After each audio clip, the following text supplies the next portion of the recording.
will the real Stan Lee please stand up? There's Stan Lee.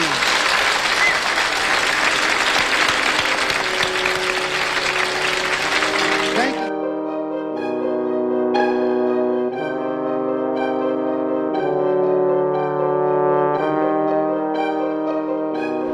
Hi, I'm Stan Lee, editor of the Marvel Comics group of superhero comic magazines. I've been writing stories for the young generation for the past 30 years, and in the course of that time, well, I would imagine I receive about 200 to 300 fan letters every day, probably as much as the Beatles. I spend most of my time reading the mail and quite a lot of time answering it. During this time, I think I've learned a lot about what young people think. More importantly, I think I've learned a lot about what young people are. What was your name at birth? Stanley Martin Lieber. A perfectly lovely, normal name, and I wish I had never changed it. When I was doing comics, I wanted to save my real name for that great American novel, which I haven't written yet. And I just took my first name and cut it in half, and I figured that sounds good for a comic book writer, Stan Lee. It's a silly name, you know, it's like Martin or Irving, but I'm stuck with it. December 28th was a very important date for me in the year 1922. That's when I was born, on the west side of Manhattan, on 98th Street and West End Avenue. I had a fairly normal childhood, I guess. Two of my big influences were books and movies. I loved Tarzan. I loved Jules Verne. I loved anything that was imaginative, that was high concept, that was a little bit bigger than life. Yeah, I think I was born reading. I mean, I can't remember a time when I wasn't reading. One of the best presents my mother ever got for me was a little book stand so I could keep the book on it while I was eating, you know, and there's a little bar. You could turn the page and the bar held the page where it should be. She used to say that if I didn't have anything to read when I was eating, I'd read the label of the ketchup bottle. Had to be reading all the time. I loved the movies with, I loved King Kong, Dracula, Frankenstein. My favorite hero was Errol Flynn. Oh man, the roles he played, he was to me, the ultimate superhero. He played Robin Hood, he played Captain Blood, he was in westerns, he was always rescuing women. In fact, when I used to leave the theater after seeing an Errol Flynn movie, I'd be about 12 years old, I don't know. I'd walk down the street with a crooked little grin on my face, thinking it was the way he grinned. And I had an imaginary sword at my side, and I'd be looking around hoping to see some bully picking on a little girl so I could defend her. It was always frustrating. I never found the bully, probably lucky for me because he would have killed me.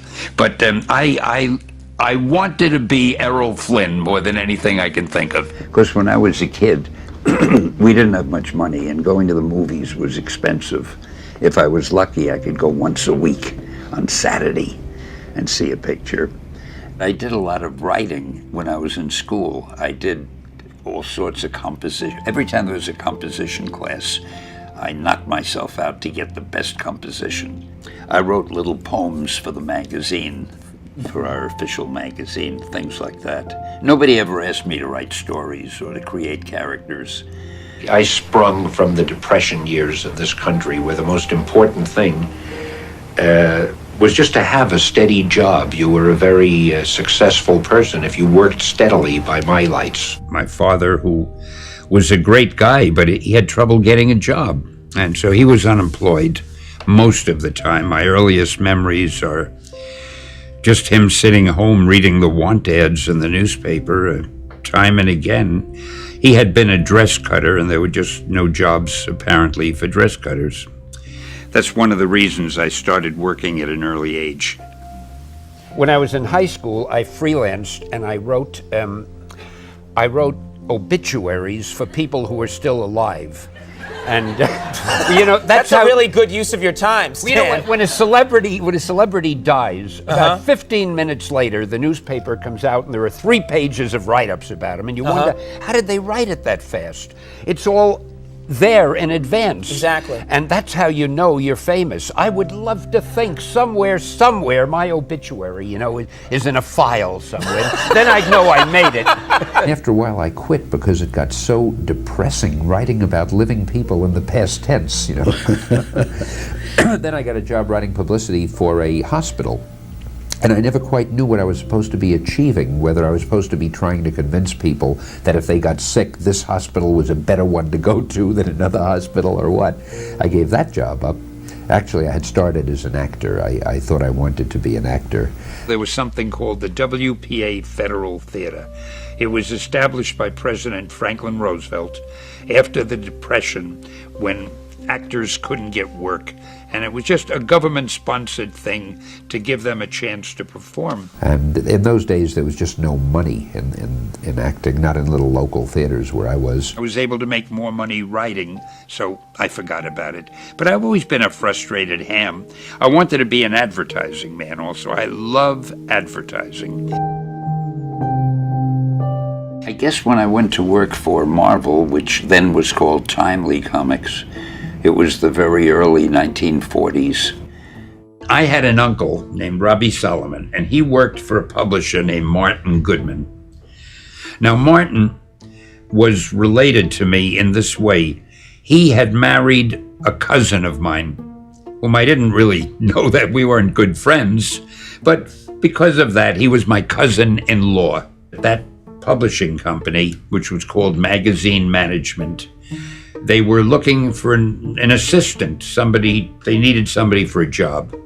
And they published mystery books, girly books, sport books, all kind of books. And they also had a little comic book line. And I didn't know where they needed the assistant. It happened to be in the comic book line. So I was hired by Joe Simon and Jack Kirby, and I was supposed to fill the ink wells. They used ink in those days. I'd run down and buy them a sandwich and do proofreading, things like that. Joe was the editor, a writer, and an artist. Jack was an artist mainly, although he wrote also. But Joe was the senior member. They trusted me to write a story or two, and then I became a staff writer. In those early days when I first started working for the company, and for quite a few years after, the post office had a rule that you couldn't call a comic book a magazine unless it had at least 2 pages of fiction, of prose in the magazine with no illustrations, 2 pages of copy. And it was important to the publisher for our comics to be called magazines, because then he could mail them at a cheaper postal rate. Whatever, I don't remember the details, but that was the theory. So in order to be able to classify them as magazines, somebody had to write a 2-page little story without pictures. Nobody read those stories because the kids who bought the comics wanted to read the comic strip, but the story had to be there. So since I was the newest guy in the company, guess who wrote those stories? And the first story that I wrote was one of those. I think it was called Captain America and the Traitor's Revenge. And I'd probably be embarrassed if I read it now, but I wrote that, and I wrote a lot of others, some of those I didn't even bother signing my name to. The main character we had was Captain America. And we also had the Human Torch and the Submariner and the Patriot and the Angel and the Destroyer. And I didn't make up Captain America, the Human Torch, or the Submariner, or the Angel. I made up a lot of the other characters that came along. I don't even remember the names. One of them, I think, was the Destroyer, and Father Time, I think I made that up. And I don't know what happened to those strips after a while. They just died out. After a while, Joe and Jack left. I was the only guy left in the department, so the publisher said to me, "Hey, can you run things until I hire an adult?" I was only about 18. I said, "Sure, I could do it." And stayed there ever since. I guess he never found a normal human being. I was lucky that I went into that company at that time, and that Joe and Jack left at that time, and so forth. I might have gone into another company. I had a job as an errand boy and as an office boy at a trouser manufacturer. Now, if business hadn't been bad and they hadn't fired me, that was when I was 16 and a half, I might have stayed there. And I would never have been good in the trouser business, but I might have made my life working for in trousers. I was lucky that I got fired and then that other job opened up. So I became the head writer, the editor, and the art director. And I was that until the war came and I went into the Army. World War II broke out, and I, like an idiot, I volunteered.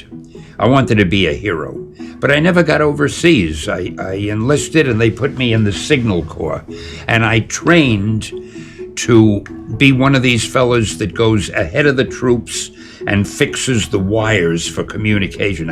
I learned how to climb telegraph poles and string wires and put them ahead so they had radio communication. Whatever, I don't even remember what it was, but I was real good at climbing telegraph poles. Before I got shipped overseas, somebody found out that I had been writing comic books. And they said they needed writers at the Army Filmmaking Division. I'm not sure what it was exactly called. Next thing I knew, I was shipped to Astoria, Long Island, where I was in company with William Saroyan, Frank Capra, people like that. And I ended up writing training films and instructional books for the troops. And they would ship me around the country wherever a post needed somebody to write training films or instructional books. They were having a big problem turning out enough finance officers, training them quickly enough. Consequently, the men overseas weren't always getting paid on time because there weren't enough payroll officers to pay them. It was terrible for morale. A guy would be in a foxhole getting shot at all day. Finally, payday came around and his payment was delayed because of the finance situation. So I was asked, could I rewrite the finance textbooks in some way to make the training period shorter? I took the finance textbooks, I rewrote them using comic strips. I created a character called Fiscal Freddy, who was a running character in the books, and I drew the book also. And there were dialogue balloons and there were illustrations. It was almost like an average comic book. Well, through the use of the comic book medium, we were able to shorten the training period for finance officers from 6 months to 6 weeks. The colonel at the post said, you know, our troops have no morale. Everybody else is fighting and becoming a hero, and they're just sitting doing paperwork.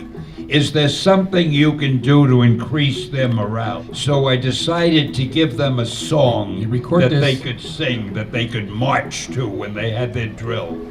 And you know the Air Force song that goes, off we go into the wild blue yonder?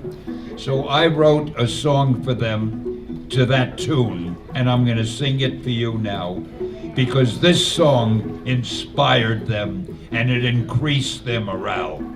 And it went, off we go into our office yonder, at our desks morning till night, far away from any battle's plunder.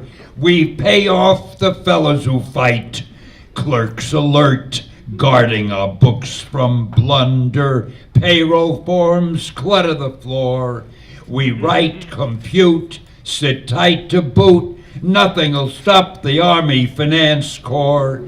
Well, corny as that was, they loved it. And they used to march around singing it at the top of their lungs. And our soldiers started to get paid on time, and morale was better overseas, all thanks to me. It's a funny thing, one of the problems they had was with venereal disease amongst the troops, and they wanted me to do a poster that would alert the fighting men that if they had been with a lady, they should go to what they called a prophylaxis station as soon as possible thereafter, just to play safe. So I thought, how could I do all of this in one poster and get that idea across? And finally, I used a little cartoon character who was drawn like a soldier, and he was walking into a pro station, so designated by a little green light above the door, and he looked very proud of himself. He was like this, and he was saying, "VD, not me." Well, they must have printed 20 billion of these things, and they were all over the world, you know, so that was my big claim to fame. I practically won the war single-handed because they learned so quickly thanks to me. It was then I realized, hey, this is some powerful method of communication. You can convey a story or information faster, more clearly, and more enjoyably than any other way short of motion pictures or television, which they didn't have in those days. But even a movie isn't as effective a means of education because you have to view the movie at the projection speed. But you can read something at your own speed. If you're slow, you read it slower. If you're fast, you can read it faster. If you want to go back and reread it, if you want to show it to a friend, if you want to carry it around with you, in many ways, comics have an advantage over film, even though film has greater initial impact.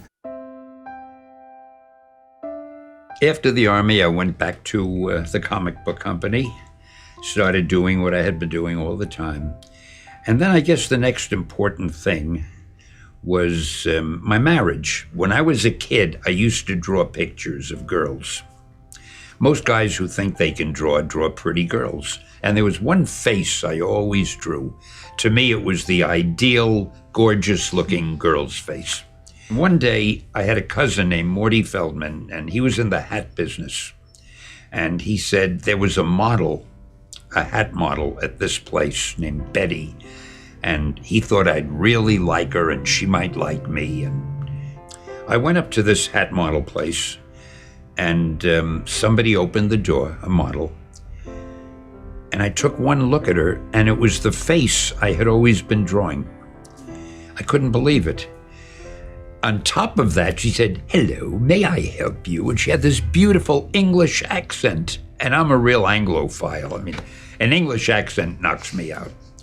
So there was the face I had always drawn. There was an English accent, and she was gorgeous. And I think I said something like, "I love you." I don't remember. I never did meet Betty. I mean, this was not Betty. Her name was Joan. And it was really, on my part, love at first sight. My boss, Martin, he was not an innovator. What he did primarily, he would see what the other companies were doing, how they were selling, and we pretty much imitated what everybody else was doing. If we found out that the Western magazines were selling, we'd put out a whole slew of Westerns. If we found out detective stories were selling, we published a whole lot of detectives. And we did that for years. For the first number of years, I had been writing the books, the comic books, the way my publisher wanted me to, which you have to do when you work for a publisher. And I really was getting more and more unhappy after a while. I'd be at a party with my wife and somebody would come over, and just as you say, "What do you do?" And I'd get a little bit nervous and I'd say, "Well, I'm a writer." And they'd say, "Oh, really? What do you write?" Well, I still had a couple of options. I'd say, "I write magazine stories," and I'd start to walk away, but "What magazines?" Well, I still had a chance, and I would say, "Well, children's magazines." "Which ones?" At some point, I was pinned down, and it had to be comic books. And then, "Oh, I see," and they drift away. Well, I used to tell my wife, "I want to quit. I'm getting tired of writing these silly, childish stories." My publisher said, "Don't worry about characterization. Don't worry about plot. Just give me a lot of action. That's what the kids want, action." And I was giving them a lot of action. I said, "I want to write a story, not just all that nonsense." So Joni said to me, "Before you quit, why don't you get it out of your system? Do one story the way you'd want to. The worst that could happen, he'll fire you, but you want to quit anyway." So coincidentally, at that time, my publisher, Martin, was playing golf with the publisher of DC Comics, which in those days was called National Comics. And his name, I think, was Jack Leibowitz. And Jack said to Martin, "You know, we have this book called the Justice League. And and it's a group of superheroes together, and boy, is it selling well. Now, as I told you, Martin loved to imitate whatever was doing well. When he got back to the office, he said, Stan, National has a book that's selling well, a bunch of superheroes together. I want you to do a book like that. So I figured, okay, if we have to do a team, that's fine, but we're going to do it differently than anybody else does it. We came up with the Fantastic Four. See, what happened, they all went in a rocket ship. They wanted to be the first ones to reach the moon. And the leader of the group, Reed Richards, is a scientist and an inventor, and he created this rocket ship. And they were affected by cosmic rays on their journey to the moon, and they crash-landed back on Earth. And the cosmic rays changed their bodies and gave them superhuman abilities. One of them turned into a misshapen, very powerful, ugly guy. We call him the Thing. And the Thing was always saying things like, I want to cut out of this group because Reed Richards is getting all the glory, and I'm better than he is, and I'm stronger, and why should I take orders from that creep? And he became by far and away the most popular member of the group. And I used him for both pathos and humor, because he was always fighting with the others, and not physically, but verbally. And he was always picking on the Human Torch, that was a teenager, who was always picking on him, and I got a lot of comedy out of them. The Human Torch is a superhero that we had years ago. In fact, it was one of the first ones our company ever had in the late 30s. But he had been an android and an adult. But I always liked the idea of the Human Torch. So I used him, but I made him a teenager, a regular guy who had the ability, silly as it sounds, to burst into flame. I made him an itch. I mean, a pest. He was rotten, and he kept saying, hey, I'm not getting enough money to be in this group. I want to cut out, or I don't want to go fight these criminals. I want to play with my motorcycle. And, you know, a real kid. And that's what we tried to do with our characters. I got a girl, but I made her the fiancée of the hero, and she knew damn well who he is, and she also was a heroine. She wasn't just some girl who had to be rescued in every story. Her power was invisibility, and she could create her own force field. And she was called Sue Storm, the Invisible Girl. Oh, and the teenager, I made him her kid brother. I figured I'd make a little family affair. He was named Johnny Storm. The leader of the group, the main hero, Reed Richards, who modestly referred to himself as Mr. Fantastic. And his body was able to stretch. And there had been a character called Plastic Man years ago, and I sort of used that power, but I made him a different personality, totally different. The hero wasn't just a perfect guy. He was a fellow like me. He talks too much. He's a scientist, quite boring. He was always boring the others, because when he explained anything, he went on forever, and one of the other guys was always saying, will you shut up? In other words, I tried to make them typical Americans. They were surly, insolent, resentful, rotten, jealous, greedy, and the audience loved them. Instead of having them live in a fictional place like Metropolis or Gotham City, I plunked them right down in New York City. I also didn't give them costumes, because I always felt if I had a superpower, which is not to say that I don't, but if I did, why would I go out and put on a costume? I mean, I'd be kind of proud of having the superpower. I'd want people, I'm a show-off. I'd want people to know it. Wouldn't wear a mask and a stupid, colorful thing. So I didn't put them in costumes. Well, the book did wonderfully. It sold great. But a funny thing happened. I got a lot of fan mail, and we had almost never gotten fan mail before. And all the letters said essentially the same thing. We love the book. It's the greatest. We'll keep buying it forever. You're the greatest writer. Jack is the greatest artist. It's terrific. But if you don't give them costumes, we'll never buy another issue. Now, I'll never understand why. I will never understand why, but for some reason, people who like superhero stories like their superheroes to wear costumes. Okay, I'm not going to go against that. That was our first book. in the so-called Marvel Age of comics, which revolutionized all of literature, as we all know. After 20 years of writing pap and writing things like the strips you mentioned before, I suddenly realized, gee, I could actually have fun with what I'm doing. My publisher came in and he said, hey, how about doing some more superheroes? I think the next one I did was the Hulk. When I was a kid, I loved the Frankenstein movie, the one with Boris Karloff. I hadn't read the book. The movie was what really grabbed me. And I always felt that the monster, that the role that Karloff played, he was the good guy. He didn't want to hurt anybody. All those idiots with torches were always chasing him up and down the hills. So I thought it would be fun to get a monster who was really a good guy. But just because he looks and acts like a monster, people hate him, fear him, hunt him, and try to destroy him. So then I thought, well, it's going to be tough doing story after story just about a monster. And I remembered Jekyll and Hyde. I thought, gee, what if this monster could really change into a normal man? And what if the normal man hated the monster, and the monster hated his normal self, who he thought was weak? Then I have conflict, and I have a situation where I can base a lot of stories on. His human identity, Dr. Bruce Banner, would be hit by a gamma ray. I have no idea what a gamma ray is, but it sounded good. So I figured, okay, somebody is building a gamma ray bomb, it explodes, and the radiation, the effects of the bomb hit our hero. Now to make him a hero, Bruce Banner, to make him a hero, he has to do heroic things. So in the beginning, there's this young boy, Rick Jones, I believe was his name, walking across the field where they were testing the bomb.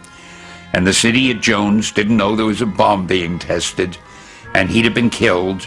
So our hero, Bruce Banner, sacrifices his own life to run out, save the kid. He throws himself on top of the kid. The bomb explodes. He gets hit by the radiation. Now, since the kids seem to like costumes, I couldn't think of an excuse to put a monster in a costume. How can I make sense out of that? Why would a monster go out and buy himself a costume? So the only thing I can think of, instead of a costume, I've got to give him some special look. And it's not enough that he's 8 feet tall and built like a truck. I'm going to give him a different color skin. Well, now I had the option, because I was the boss. What color skin will I give him? And it occurred to me I'd color him gray. Because to me it looked spooky and mysterious and scary. So in the first issue of the Hulk, we colored him gray. For some reason, the printer had difficulty printing that gray color. And on some pages he was light gray, on some pages he was dark gray, on some pages he looked almost black. And I figured, we can't have a hero whose skin color changes all the time. So I called the printer, hey, what colors can you print with no trouble? They said, oh, any of them. It's just gray is a little bit of a problem. So I thought, okay, what color isn't being used at the moment? And I figured, I can't think of any green characters. We'll make them green. I mean, it was just as casual as that. And it turned out to be a great choice because, as I mentioned sometime earlier, I love advertising and I love catchphrases. And by making them green, I was able to give them nicknames like the Jolly Green Giant, you know, the Green Goliath. So I'm very glad we made him green. The mighty Thor, god of thunder. I enjoyed him. I wanted to get the strongest superhero anybody had, and I figured, why not a god? So everybody knew the Roman gods and the Greek gods. I figure most people aren't that familiar with the Norse gods. So I did a little reading about them, and it was fascinating. Thor and Odin had one eye and all that, and Loki. When I started it, he was a doctor who walked with a cane, and I forget what happened, but he ended up in Norway, and he saw this hammer stuck in a stone with a message that said, if only he who is worthy will be able to lift the hammer. And something happened. There were bad guys chasing the doctor, who was very good. I made a point of showing what a good guy he was. And he ran into this cave, and there was the hammer, and he needed a weapon to fight the bad guys. He reached for it, and he picked it out of the stone right away, and he became Thor. And later, whenever he hit the hammer on the ground, he would turn back into this lame doctor who walked with a cane. And the cane became the hammer of Thor every time he hit it. And he was in love with a nurse on Earth, but he was also in love with the goddess Sif in Asgard. And sometimes later on, we would learn that Nurse Jane and Sif were the same person, that Odin had put a replica of Sif on Earth. He had 3 friends called the Warriors 3, I think. There was Volstagg the Voluminous, Yes. this big fat warrior who was the kind of guy who said, "I'll hold your coat, you fight him." And then there was somebody, the Balder the Brave, I think, Yes. who I modeled after Errol Flynn. And there was Hogan the Grim, I think that was his name. He had had a tragedy in his life, and he never smiled. But the 3 of them were good friends of Thor's, and I loved using them. Then there was Heimdall, who guarded the Rainbow Bridge. I loved that Rainbow Bridge from Earth to Asgard. And, of course, the father, Odin. I loved writing Thor, because I could also use thee and thous and that kind of flowery language. Thou shalt not. Thor, the god of thunder, has this magic Uru hammer. I never did figure out what Uru meant, but it's very dramatic sounding. He has this Uru hammer. I felt when he has to go from place to place, it wouldn't look right for the god of thunder to take a trolley car, or a subway. So how's he going to get there dramatically? So I figured we'll let him fly by means of his hammer. I have always maintained that Marvel Comics has stories that are scientifically accurate, whereas our competition doesn't. Now here's why. According to them, Superman can fly. We've seen Superman fly. He's like this. But he has no visible means of propulsion. What's making him fly? The original concept was he came from a planet where the gravity was much heavier, so here on Earth he could jump over a tall building. I can accept that, but how does he fly?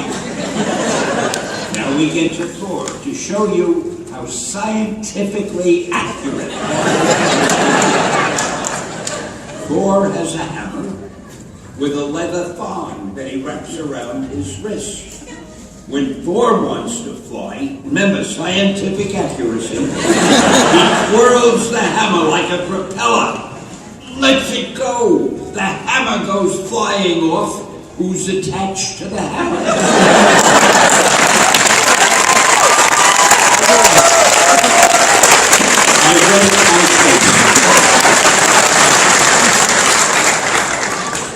Hi, Spidey. Glad to see you. Okay, you're looking great. You're on television. I always told you, stick with me and you'll be famous someday. Well, it's pretty hard not to stick to everything. Spider-Man. Spider-Man does whatever. A spider does whatever. Does whatever a spider can. Which is not much. Oh, no. Never say that. Well, you seem like such a glamorous hero. It's like, he does what a spider does. Does what you a can spider trap on him and kill him. Loses a leg and slower, but still got 7. No, you promised we were going to take this very seriously. Oh, hey, come on, I love this stuff for my youth. I'm going to tell you the story of how Spider-Man started, if you haven't heard it.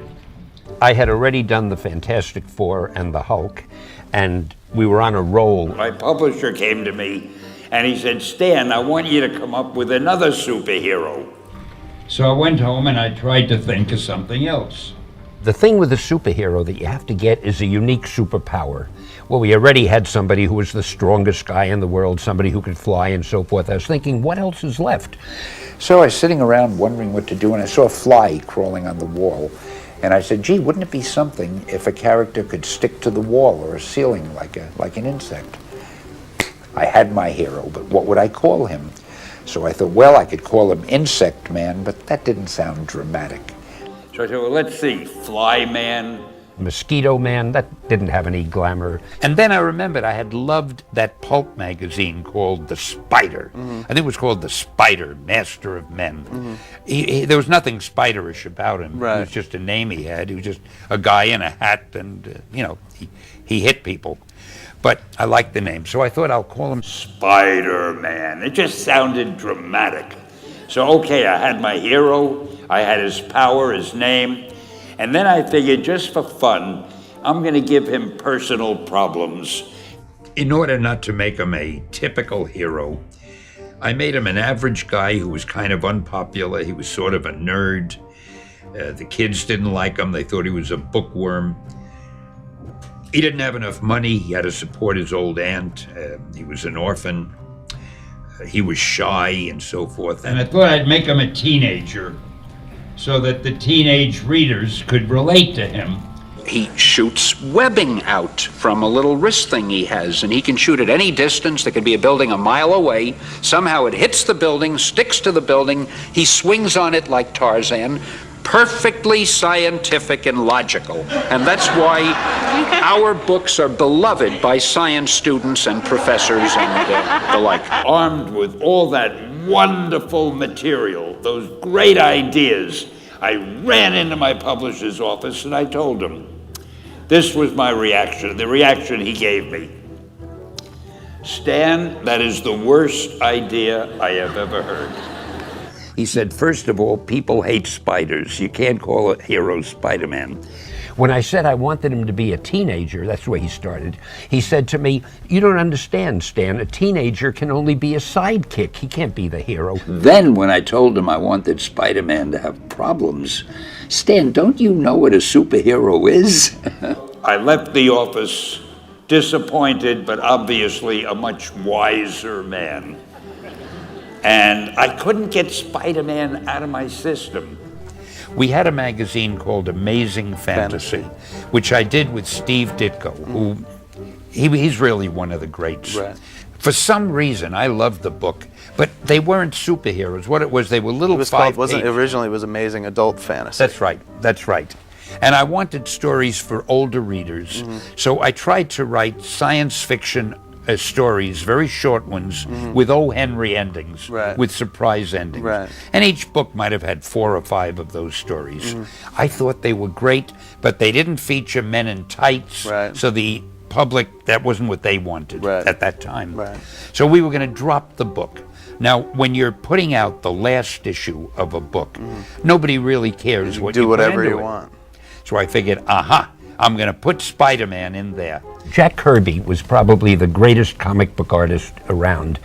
And I wanted Jack originally to do the Spider-Man, but I didn't want Spider-Man to look heroic. I wanted him to be just a typical nebbishy kind of guy. And I mentioned that to Jack, but Jack was so used to drawing Captain America and characters like that.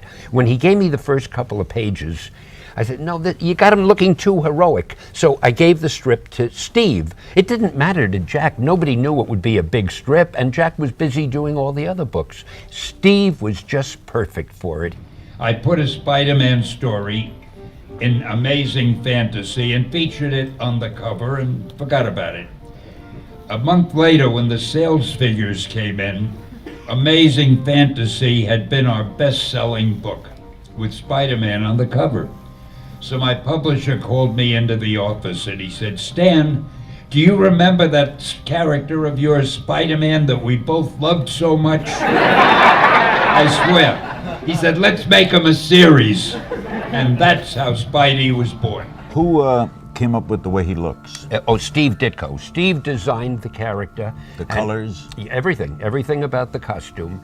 And he also gave it such personality. One great thing I think about the Spider-Man costume, every kind of kid relates to him. You could be any kid. You could be black, you could be Asian, you could be Indian, you could be anything, and imagine you were in that costume. So I think that made it relevant to everybody everywhere. And that was accidental. I mean, I don't think we planned it that way, but it was very fortuitous. And you coined the phrase, with great power comes great responsibility, which is, everyone that knows Spider-Man knows that line. You know, it's funny, I never thought it would catch on that way, but sometimes people will meet me and say, hey, didn't you do Spider-Man? I'll say, yeah. They say, with great power comes... It's incredible. I love it. I made him a guy who is very introspective. He questions, why am I doing this? I gave him a guilt complex. He felt his uncle had died because he hadn't captured this original burglar who ended up killing his uncle. So he was riddled with neuroses and riddled with doubts. I wrote where he threw his costume in a trash can and he walked away, said, I'm giving it up. And John Romita drew the greatest cover of him walking away into the distance and the trash can over here with the costume kind of hanging over the side. And you hadn't seen that in Superman or Batman or anyone, so I'm rather proud of that. The fact that Peter, like any normal human being, had self-doubts. If Stan could be any superhero he created, who can he be? I think he's already Mr. Fantastic, but we'll check with him for a second. Stan, he wants to, if you could be any superhero, who would you be out of the ones you created? Iron Man. There you go. Okay. He's rich and the women love him. What more could you want? I made up a guy named Iron Man who was sort of like Howard Hughes. He was an inventor, an industrialist. He made munitions, all the things the kids hate. But I said, I'm going to make the kids like him. And apparently they did. Iron Man was a very successful strip. No, I remember when I was young and you changed Tony Stark from... he was the heavy Iron Man to the light Iron Man. Mm-hmm. I got all bummed out. It was like Dylan before and after the wreck. You know, he had the... For those who aren't familiar with this sort of thing, originally Iron Man had this heavy, bulky suit of armor. And then after a while, it wasn't really me. You know what happens? We have different artists drawing these occasionally. So one artist at one point said, gee, it seems to me he ought to have a more streamlined suit of armor. And I occasionally would make those command decisions. I said, okay, streamline the armor. Right. And I took the credit for it, and this poor guy labored for months, you know, designing a new suit of armor. And Iron Man really, strangely enough, has had more costume designs than hardly any character. Yeah. Every new artist who took it over said, I hate that suit of armor, I want to change it. Right. I remembered how much I had loved Captain America, and I felt if we give him a real good personality and make him feel like an anachronism, somebody who he's used to having lived in the past during World War II, and suddenly we're in the present with hippies and drug problems and things like that, and he has to learn to cope with that while he's fighting supervillains. I thought we could make him a really interesting character. So I brought him back and I tried to write the first few stories. And I'm happy to say he caught on. He's now one of our most popular characters. So that's good. He's a great character. And the funny thing is, with a name like Captain America, he is just as popular overseas in other countries. You wouldn't think so, but they love him everywhere. I had read somewhere, when you lose your sight, all your other senses become magnified. So I thought it would be great if we have a guy, even though he can't see, he can do anything better than anyone else. He'd have a radar sense, a sonar sense. He could tell if you're lying because he could hear your heartbeat change the rhythm. He could read by running his finger over a newspaper because his fingers are so sensitive.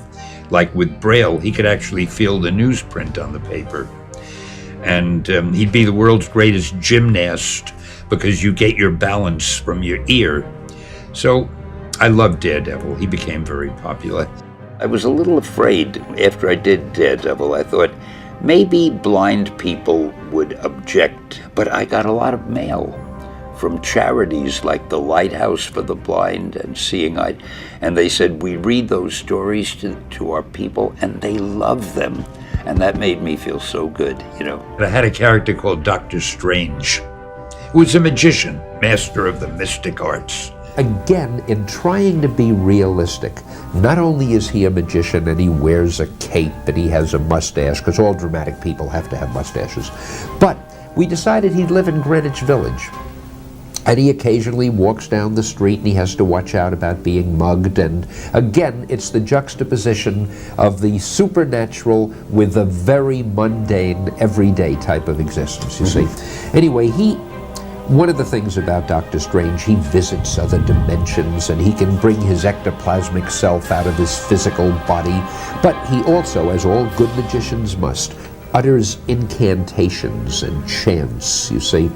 Instead of saying abracadabra, like any magician, he'd say, by the hoary hosts of Hoggoth, or by the shades of the shadowy seraphim.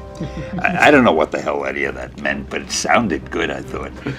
Many times when I would lecture at college, kids would get up and they'd say, hey, Stan, we've been doing a lot of research about these incantations that Dr. Strange mumbles, and we have found that they were influenced by ancient Druid writings. Now come on, fess up.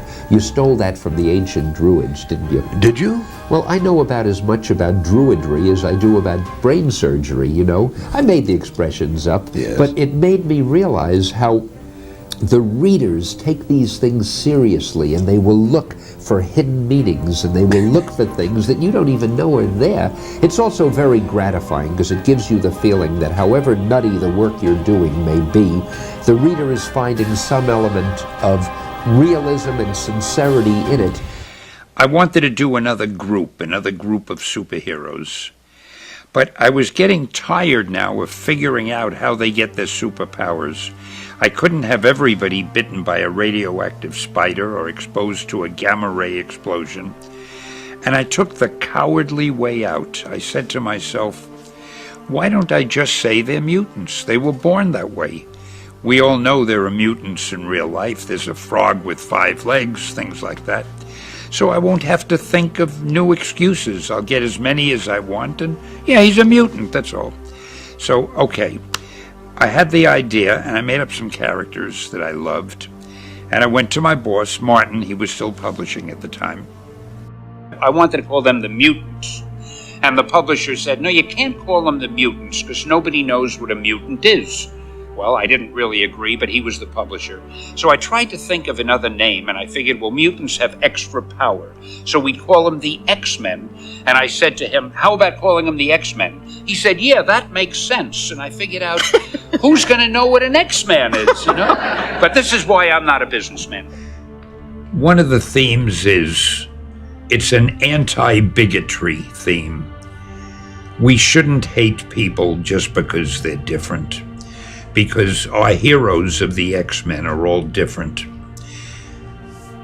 from average humans, and because they're that different, the general public hates them, hounds them, harasses them, fears them.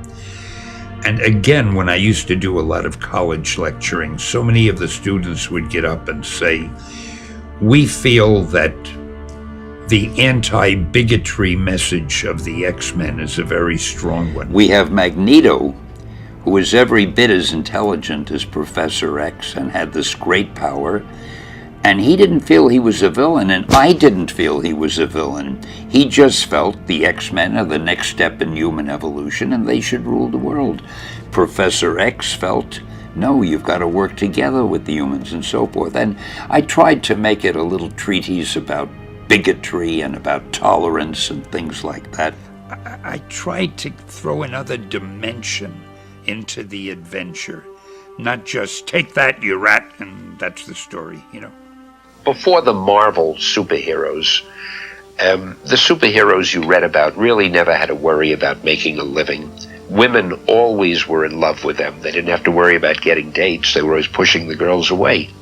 They didn't have to worry about acne or dandruff or fallen arches or anything like that. The ridiculous notion was, let's try to inject realism in comic books.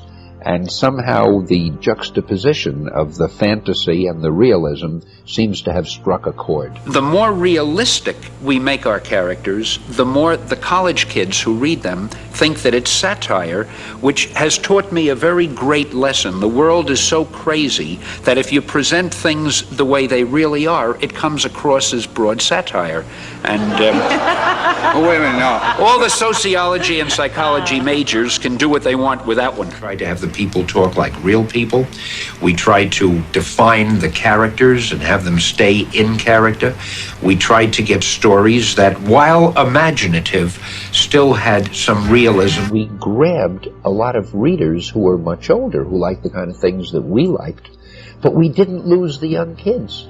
So we ended up, we have kids 7 years old who read Marvel, who don't understand the subtle implications and ramifications and the psychology and philosophy and the subliminal moralizing, but they love the nutty characters and the long underwear and the colorful costumes. And the older readers enjoy all the little subplots and the little asides we put in and the little things that a young kid can't ever grasp, but they're there in the story. You've reached a happy medium. Yeah. I didn't consciously try to buck trends. What I tried to do was write the kind of stories I would want to read. And sometimes I had to buck a trend to do that. Martin said to me, "Why are our books selling so much better than anyone else's? It must be because whatever nonsense he said." And I said, "Martin, it's because we have a different style." He said, "Style has nothing to do with it. It must be maybe our characters have better names or..." I said, "Look, I'll prove it to you. I'll come up with a book that has the worst title you've ever heard about a subject that nobody is interested in, and I'll bet I can make it sell just because of the style we do it in." He said, "There isn't a chance in hell." So anyway, I said, okay. And what I did, I put out a book, Stories of World War II, which nobody cared about. We had already had the Korean War, Vietnam. The kids didn't care about World War II. So it was Stories of World War II with the unlikely title, Sergeant Fury and His Howling Commandos. It played up the characterization. What I did, I came up with an ethnic platoon. Everybody, the leader was a typical John Wayne American, Sergeant Fury.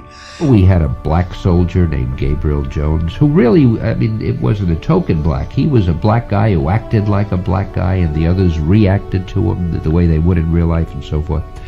There was a Jewish guy named Izzy Cohen. Now, you never saw an Izzy Cohen in comics before. An Italian, Dino Manelli, and so forth. It was an ethnic platoon. Well, I was told when we brought that book out, "Oh, Stan, you're out of your mind. It won't sell in Darien, Connecticut. It won't sell in Grosse Pointe. It won't sell down south. It won't sell in the west. It won't sell in the small towns. It won't sell in the big cities." It sold all over. It was one of our best sellers. What Stan did, which is really great as a writer, is that he reflected the world around him. And he grew up in New York City, and he would see people of color all around you. You're talking about the 60s when all this was happening. There was a lot of social issues being just blown in your face. The media was all about it. Stan was a showman. Stan was P.T. Barnum in comics. So ultimately, I think he went, this is going to grab attention. This is going to light up, and he went for it. I wanted to play up minority races as much as possible, too. I felt there isn't enough of that in comics or in the world. So I tried to do that. The Black Panther, first black superhero. I wanted to do a black hero, but I didn't want to make him the way everybody would expect.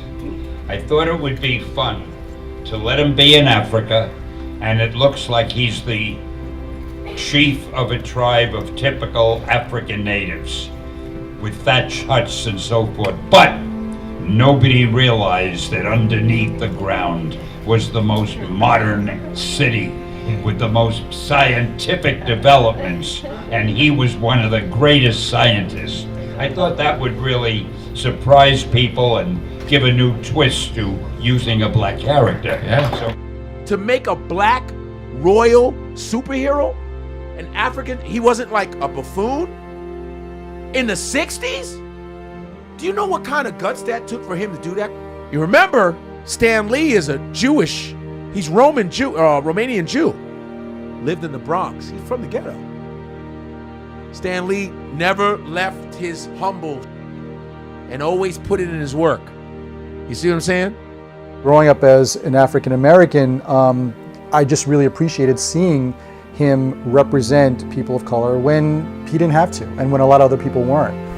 Stan kept, opening doors. So again, whether he did it for purely social commentary reasons or to be a good guy, to be a hero himself, to be the leader of a movement, I don't know. But what you look at is what he enabled to occur. Somebody who, as far as we're concerned, had a major impact on our lives and on the industry. And so whatever his motives were, he done good. Anything I do, whether it's comic books or movies or television or animation, should be entertaining. And most of what I do is for younger people. And I didn't feel they should be burdened with too much heavy stuff. I felt they should read my stories, enjoy them, and come away feeling better. But at the same time, in trying to inject some reality, some realism into the stories, and also to surprise the readers, because it's important for a reader never to know what's coming next. Thought occasionally I should have somebody die or get seriously ill, occasionally touch on some serious subject. Norrin Rad, that's my favorite character. The Silver Surfer. That's right. Mine too. Because it is yours?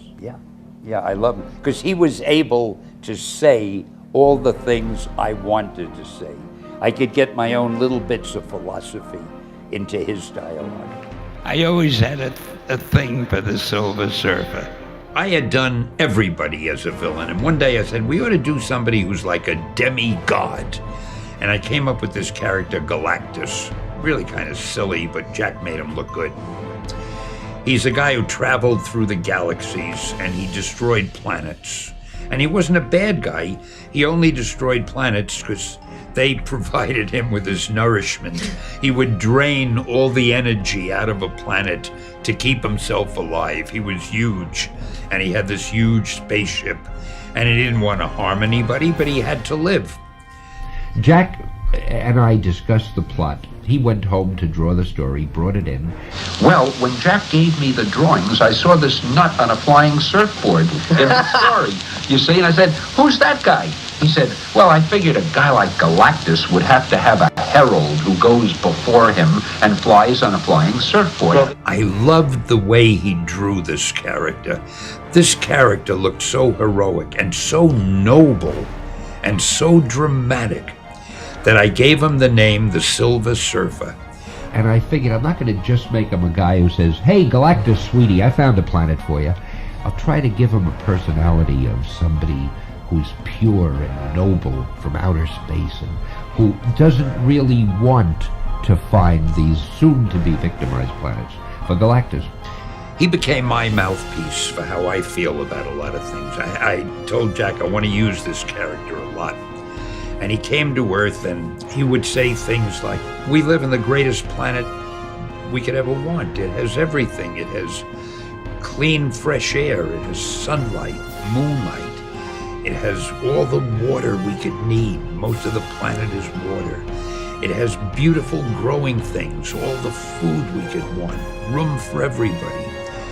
Why do we fight each other? Why do we hate each other? Why is there, what's the matter with us? Are we insane?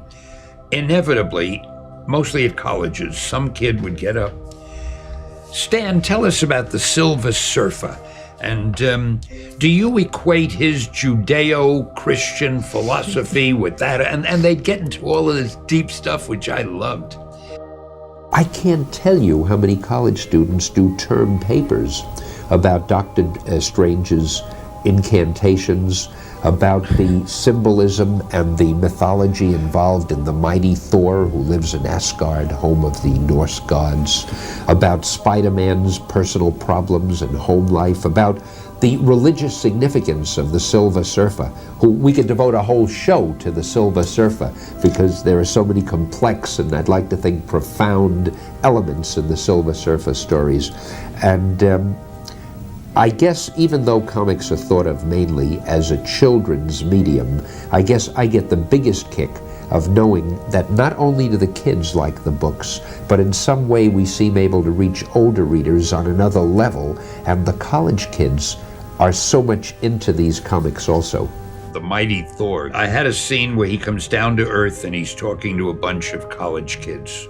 And in those days, the kids were all dropping out. And he gave them a little lecture, and I don't remember the exact words. I really was very proud of writing this, where he said, there's nothing wrong with rebelling. There's nothing wrong with wanting to change things, but you can't do it by dropping out.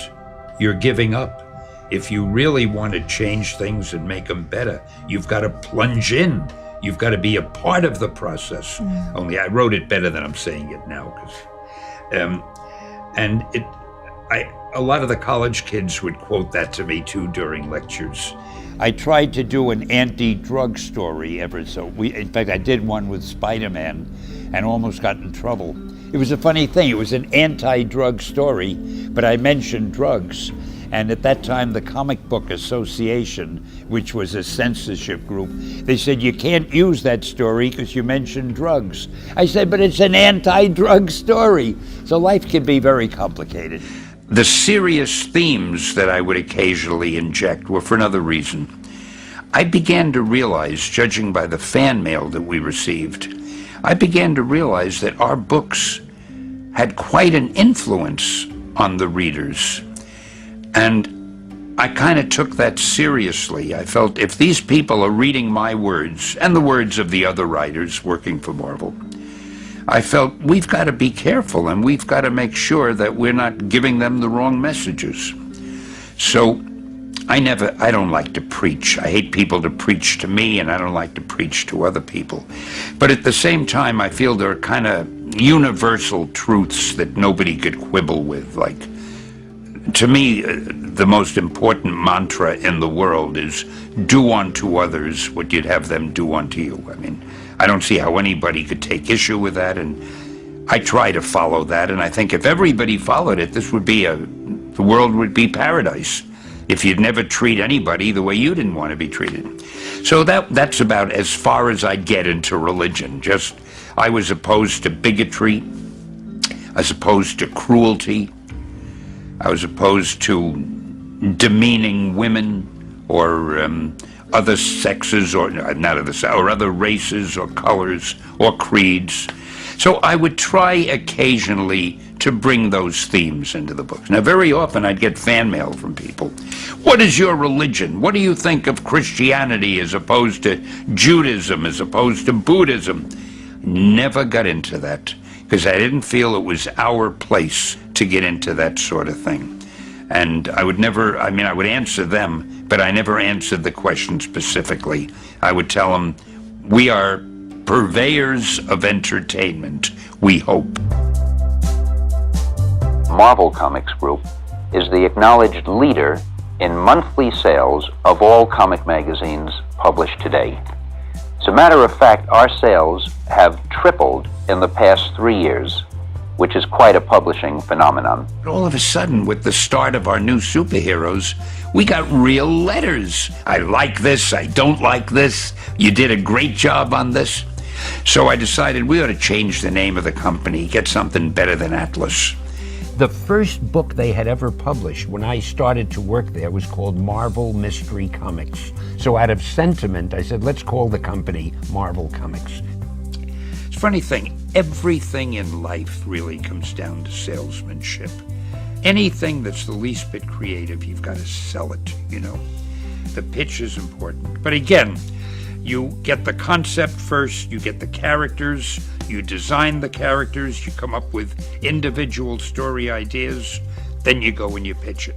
I treated Marvel halfway as if it was an advertising campaign with expressions like, make mine Marvel, Marvel marches on, welcome to the Marvel age of comics, things like that. And I came up with a lot of catchphrases. I would sign all the things I wrote with "Nuff said" or "Hang loose" or "Face front." I tried to personalize our comic books instead of just the stories. I wanted our readers to be more than just readers. I wanted them to be friends. And after they'd finished reading a story, I felt I'd like to talk to them for a couple of minutes.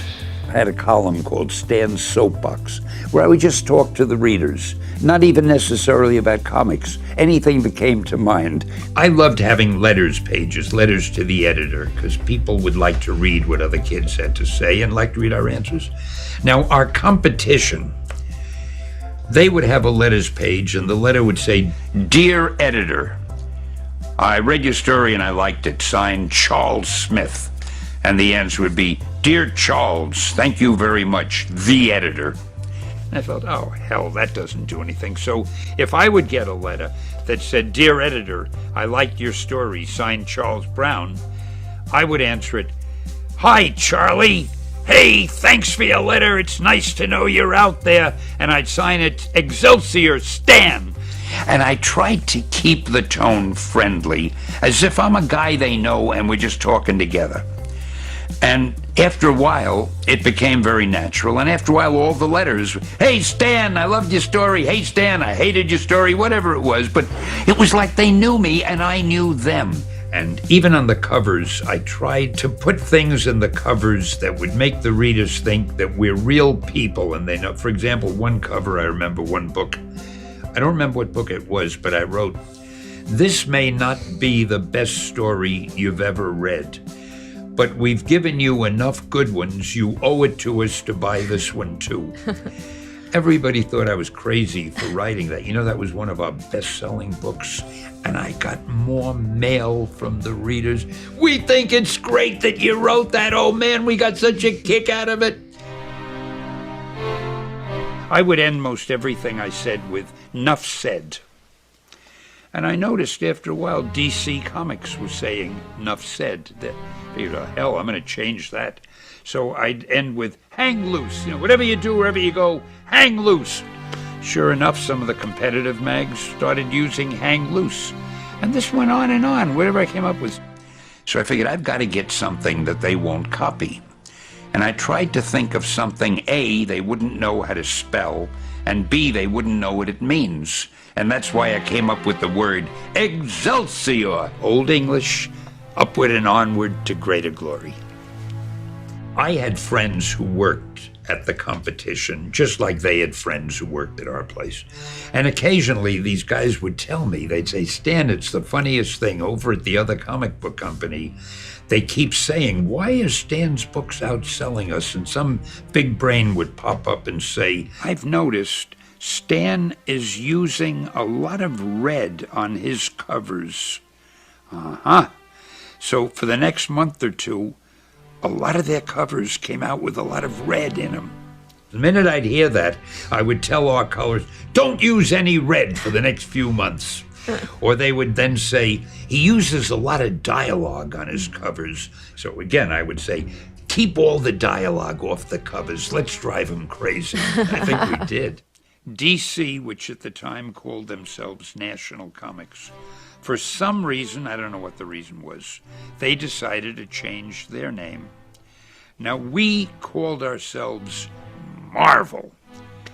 They hired a name expert, or whatever you call a name expert, and they paid him a large sum of money to come up with a name for him.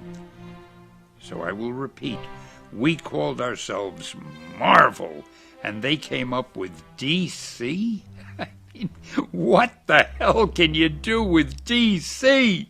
You know, welcome to DC Comics. I couldn't understand it. But anyway, that was one of the reasons that Marvel did so well in those days, because our competition just wasn't working on all cylinders somehow. And it never seemed to occur to them that we were doing stories of characters that we were giving personality to, and we were giving them backstories. And they were just having heroes running around fighting villains, you know? Never occurred to them. Who thinks up the costumes for your superheroes? Mostly the artist himself, although he usually does it in conjunction and partnership with the writer. The artist and writer will sit down and say, hey, let's make up this new character.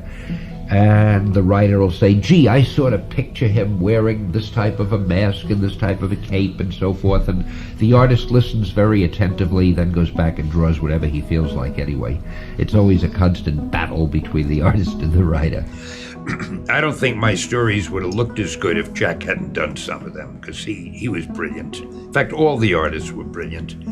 There was John Romita and Steve Ditko and John Buscema. I was the luckiest guy alive, because I think I could have done a mediocre story. They made them look as though the stories were great, because they were so beautifully drawn. A lot of the other books didn't even give credits. They never mentioned who wrote it, who drew it. It was just a strip. Or sometimes they'd put the artist's name down. The artist would just sign his name. That was it. But I tried to make it like a movie, and I tried to write the credits in a funny way so that the kids would read them. For example, written with passion by Stan Lee, drawn with enthusiasm by Jack Kirby, lettered with a scratchy pen point by Artie Simic. The last one was always something that was a different rhythm than the first two, And I'd make the credits some sort of gag every time. The kids liked it. Rascally Roy Thomas. I've never lived that name down. People keep asking me about that. I think you probably hated me the first day that I wrote you experimented around for a while when I first came. There was Rollickin' Roy and two or three others. That too, I must admit. I made up Roy the Boy to understand the man in one place myself, just for the heck of it. It's a funny thing about these nicknames. I started doing it years ago because I thought it was good promotion and it was good for imagery to the readers, and also because I have such a lousy memory for names, it helped me. We had so many people, it helped me remember who was who. I signed my name and the artist's name on every story that we did. So any story would say by Stan Lee and Jack Kirby, by Stan Lee and John Buscema, by Stan Lee and Steve Ditko and John Romita, and on and on. So I guess if people read enough books and saw my name in all of them, they got to know me. I became like the living symbol of Marvel Comics. I was the one guy everybody knew, and they thought I was talking to them. Stan created a real bond with his audience, and he really had a personality that came across over the pages. He's sort of, this avuncular uncle you wish you had. On television, it was Walt Disney. In comic books, it was Stan the Man. When I was a kid, I was a voracious reader. And one of the books that I read was The Adventures of Jerry Todd. Now, nobody ever heard of that except me. It's a series of books like The Hardy Boys or Nancy Drew. One thing the writer did at the end of the book, he had a couple of pages where he would talk to the reader and ask how the reader liked it and tell how he happened to write it. And of all the books I read, I felt I knew this writer because of those pages. I think he signed his name Leo Edwards. God knows if that was his real name, because nobody used their real name in those days. So I tried to get that feeling in the comics. I think it worked. Wherever I went, people would feel they knew me because they had been reading the books,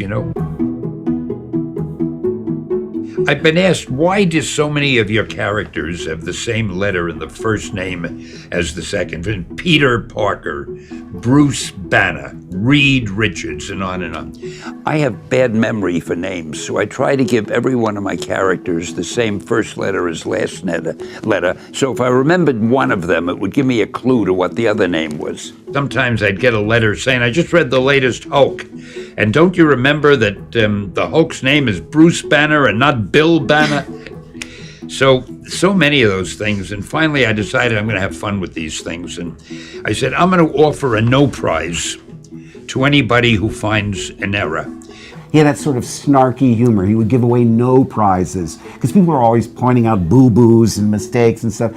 I said, we can't afford to pay to give you a real prize, but we'll give you a no prize. And everybody wondered, what is a no prize? So I had envelopes made up, and we would write the person's name and address on the envelope, and I'd have a little note going diagonally along the front of the envelope that would say, congratulations, you're another lucky no prize winner. You'll find it enclosed. They'd open it up, the envelope was empty. After a while, they realized that no prize means you don't get a prize. One thing I tried to do in order to make being a Marvelite fun was have a club. But again, I don't like to do things in an ordinary way. I didn't want to put a notice in the magazine and say, hey, we've formed a club, here's a coupon, sign it and join. I wanted to make it a fun thing. So I had a contest in my soapbox. I announced that we were going to form a club. And I said I'd give a prize to anybody who could figure out what the name of the club was. And I gave him a hint. The initials were the MMMS. And we got 1 million letters. They mentioned 1 million things. Of course, none of them could guess the real name, which I finally announced was the Merry Marvel Marching Society. And then I would add, of course, we don't know where we're going, but we're on the way. And I tried to make it a fun thing. We had a membership card that would go to the members saying something, I forget the exact word, this will entitle you to absolutely nothing but the privilege of being a merry marcher.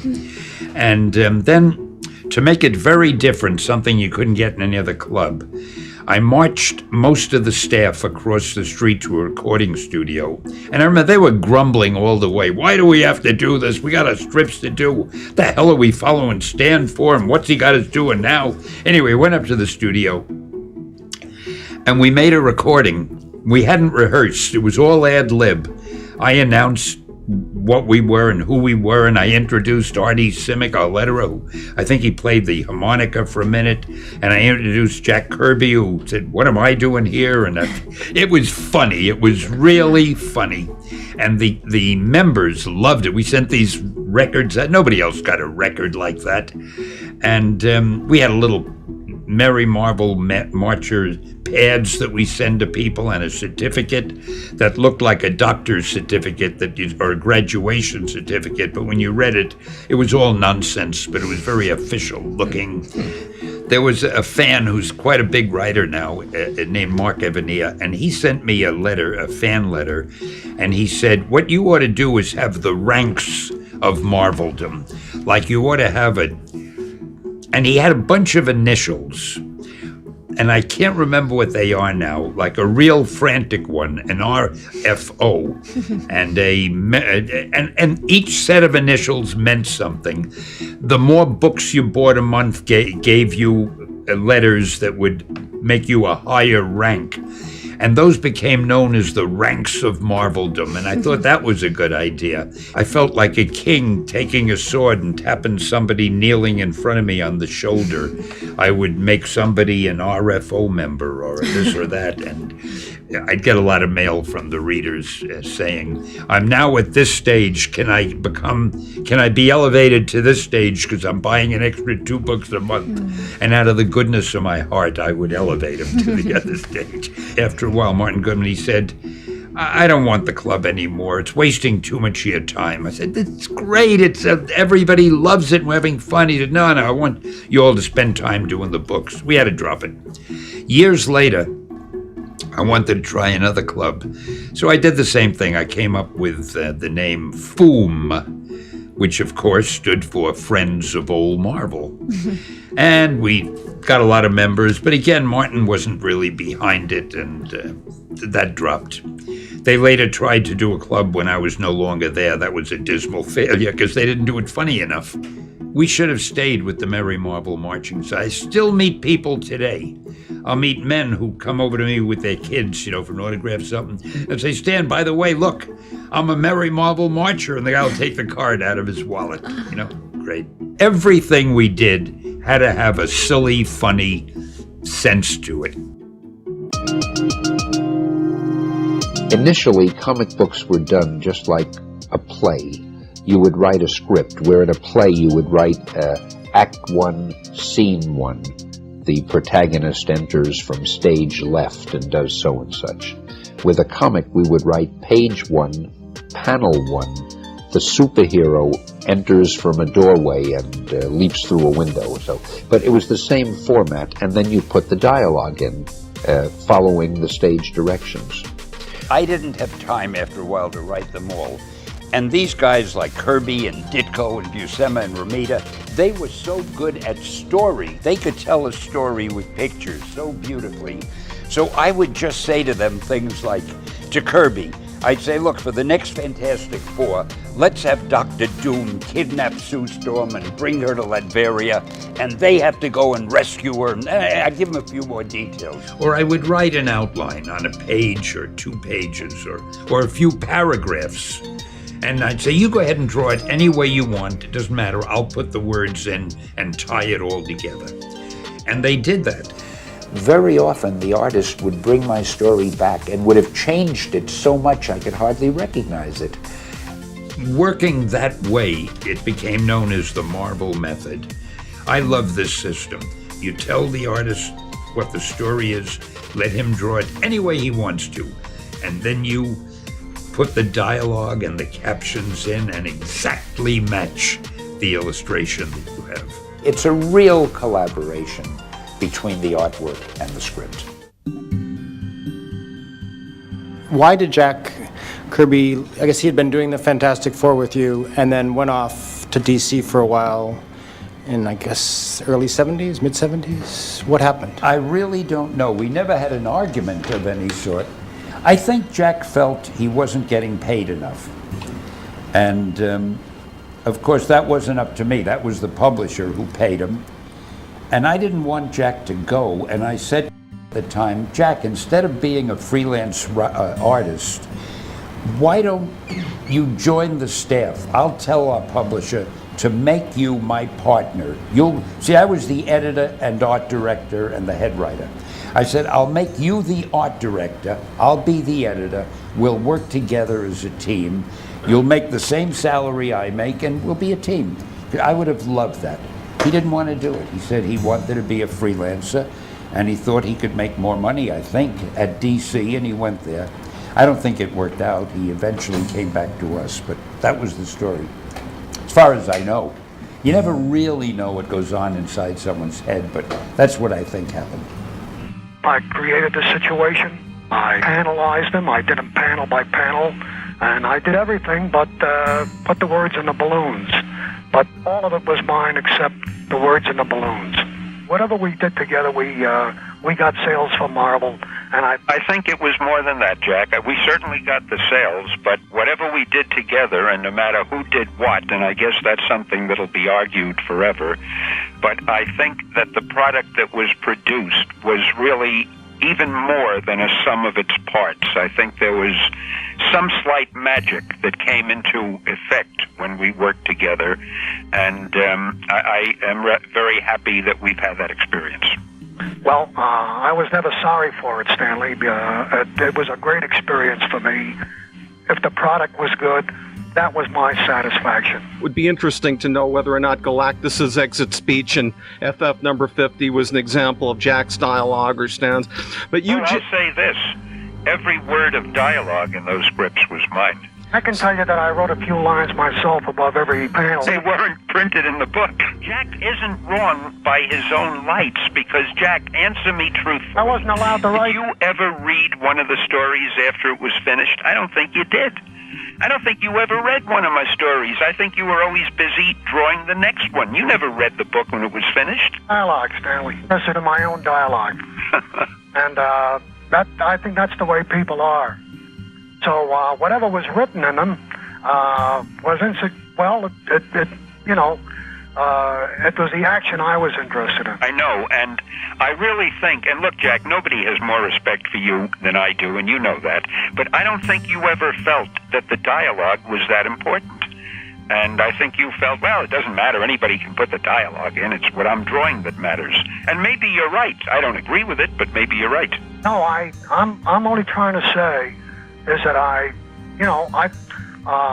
think that the human being is very important. If one man is writing and drawing and doing a strip, it should come from an individual. I believe that you should have the opportunity to do the entire thing yourself, your own story. You know, when you mention an ego problem, the funny thing is, I'm afraid those problems are only cropping up now. I think when Jack and I did the strips, there was no ego problem. We were just doing the best we could at the time. You get credited with, and I know you're not even comfortable with it, with creator of this, and you're always the first person in the room to point out that it wasn't just you. As you said before, it was a very collaborative medium. Steve is really the guy who brought this to a point. Obviously, Spider-Man was my idea. Yes. Even gave it to Jack first, didn't want it, then gave it to Steve.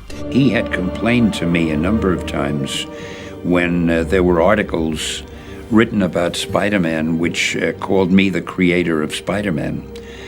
And I had always thought I was, because I'm the guy who said, I have an idea for a strip called Spider-Man. I think the person with the idea is the person who creates it. And he said no, because I drew it. Anyway, Steve definitely felt that he was the co-creator of Spider-Man. And that was really, after he said it, and I saw it meant a lot to him, that was fine with me.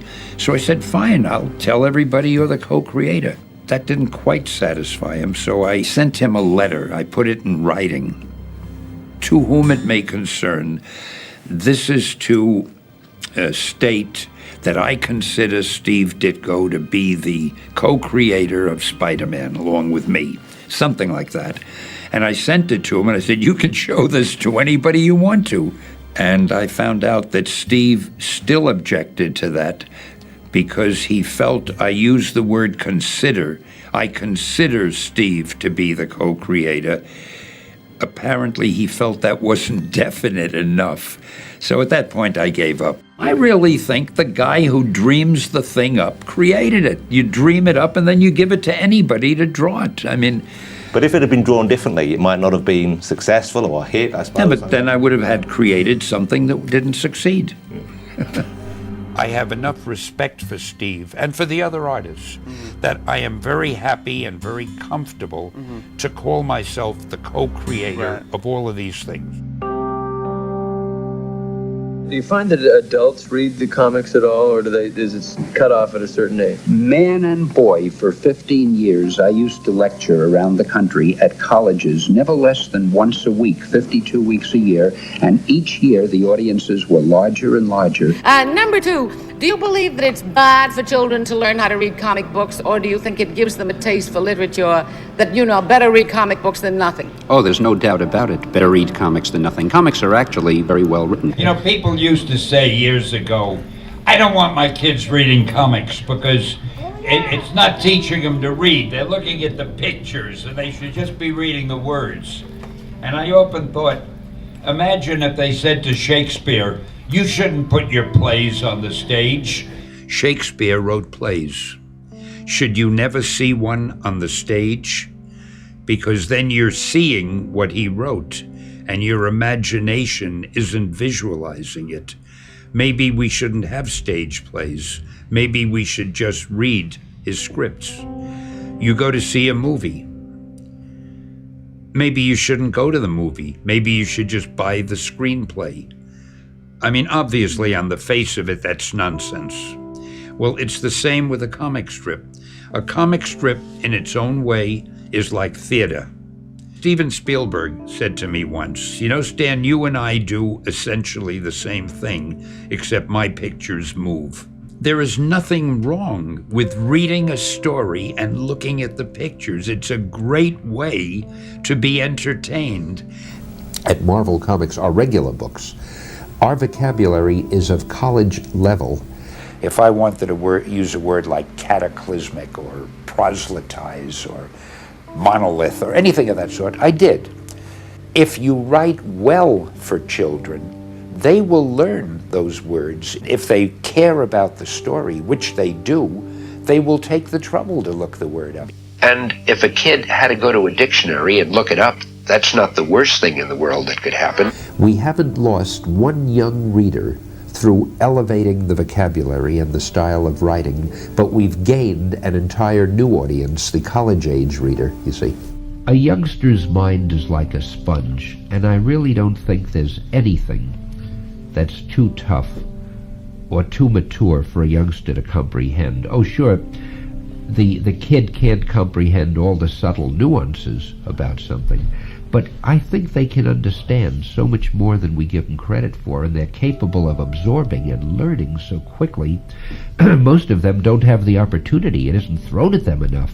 And strangely enough, in our little idiot Marvel comics, I think there is as much or more learning for kids as you'll find anywhere else. There is nothing better than a comic book to help students learn to read. Because today we're living in an age where kids don't read as much and don't want to read as much and feel they don't have to read as much because they get it all on the screen, whether it's a computer screen or a movie screen or a TV screen or a cell phone screen. Many parents have a problem getting their youngsters to do enough reading and to do it voluntarily. A comic book is one of the most effective ways to make a young person realize that reading is fun, it's enjoyable. Once they read comics and like them, they begin to equate printed matter on the pages of a book with enjoyment, and shortly thereafter they go on to read other things. Nobody just reads comic books. If they start as a comic book reader, eventually they go to other things.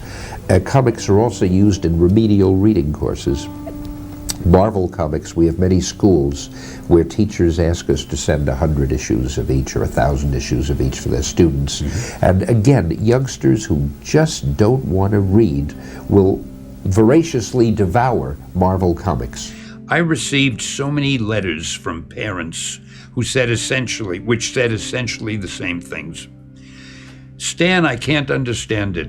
Little Johnny, I could never get him to pick up a book or anything. And I'd see him reading a comic and I'd yell at him, but finally I let him read them. They were the only things he'd read. And now I'm amazed. His grades in school in English were poor. He's now getting good grades in vocabulary and writing and composition.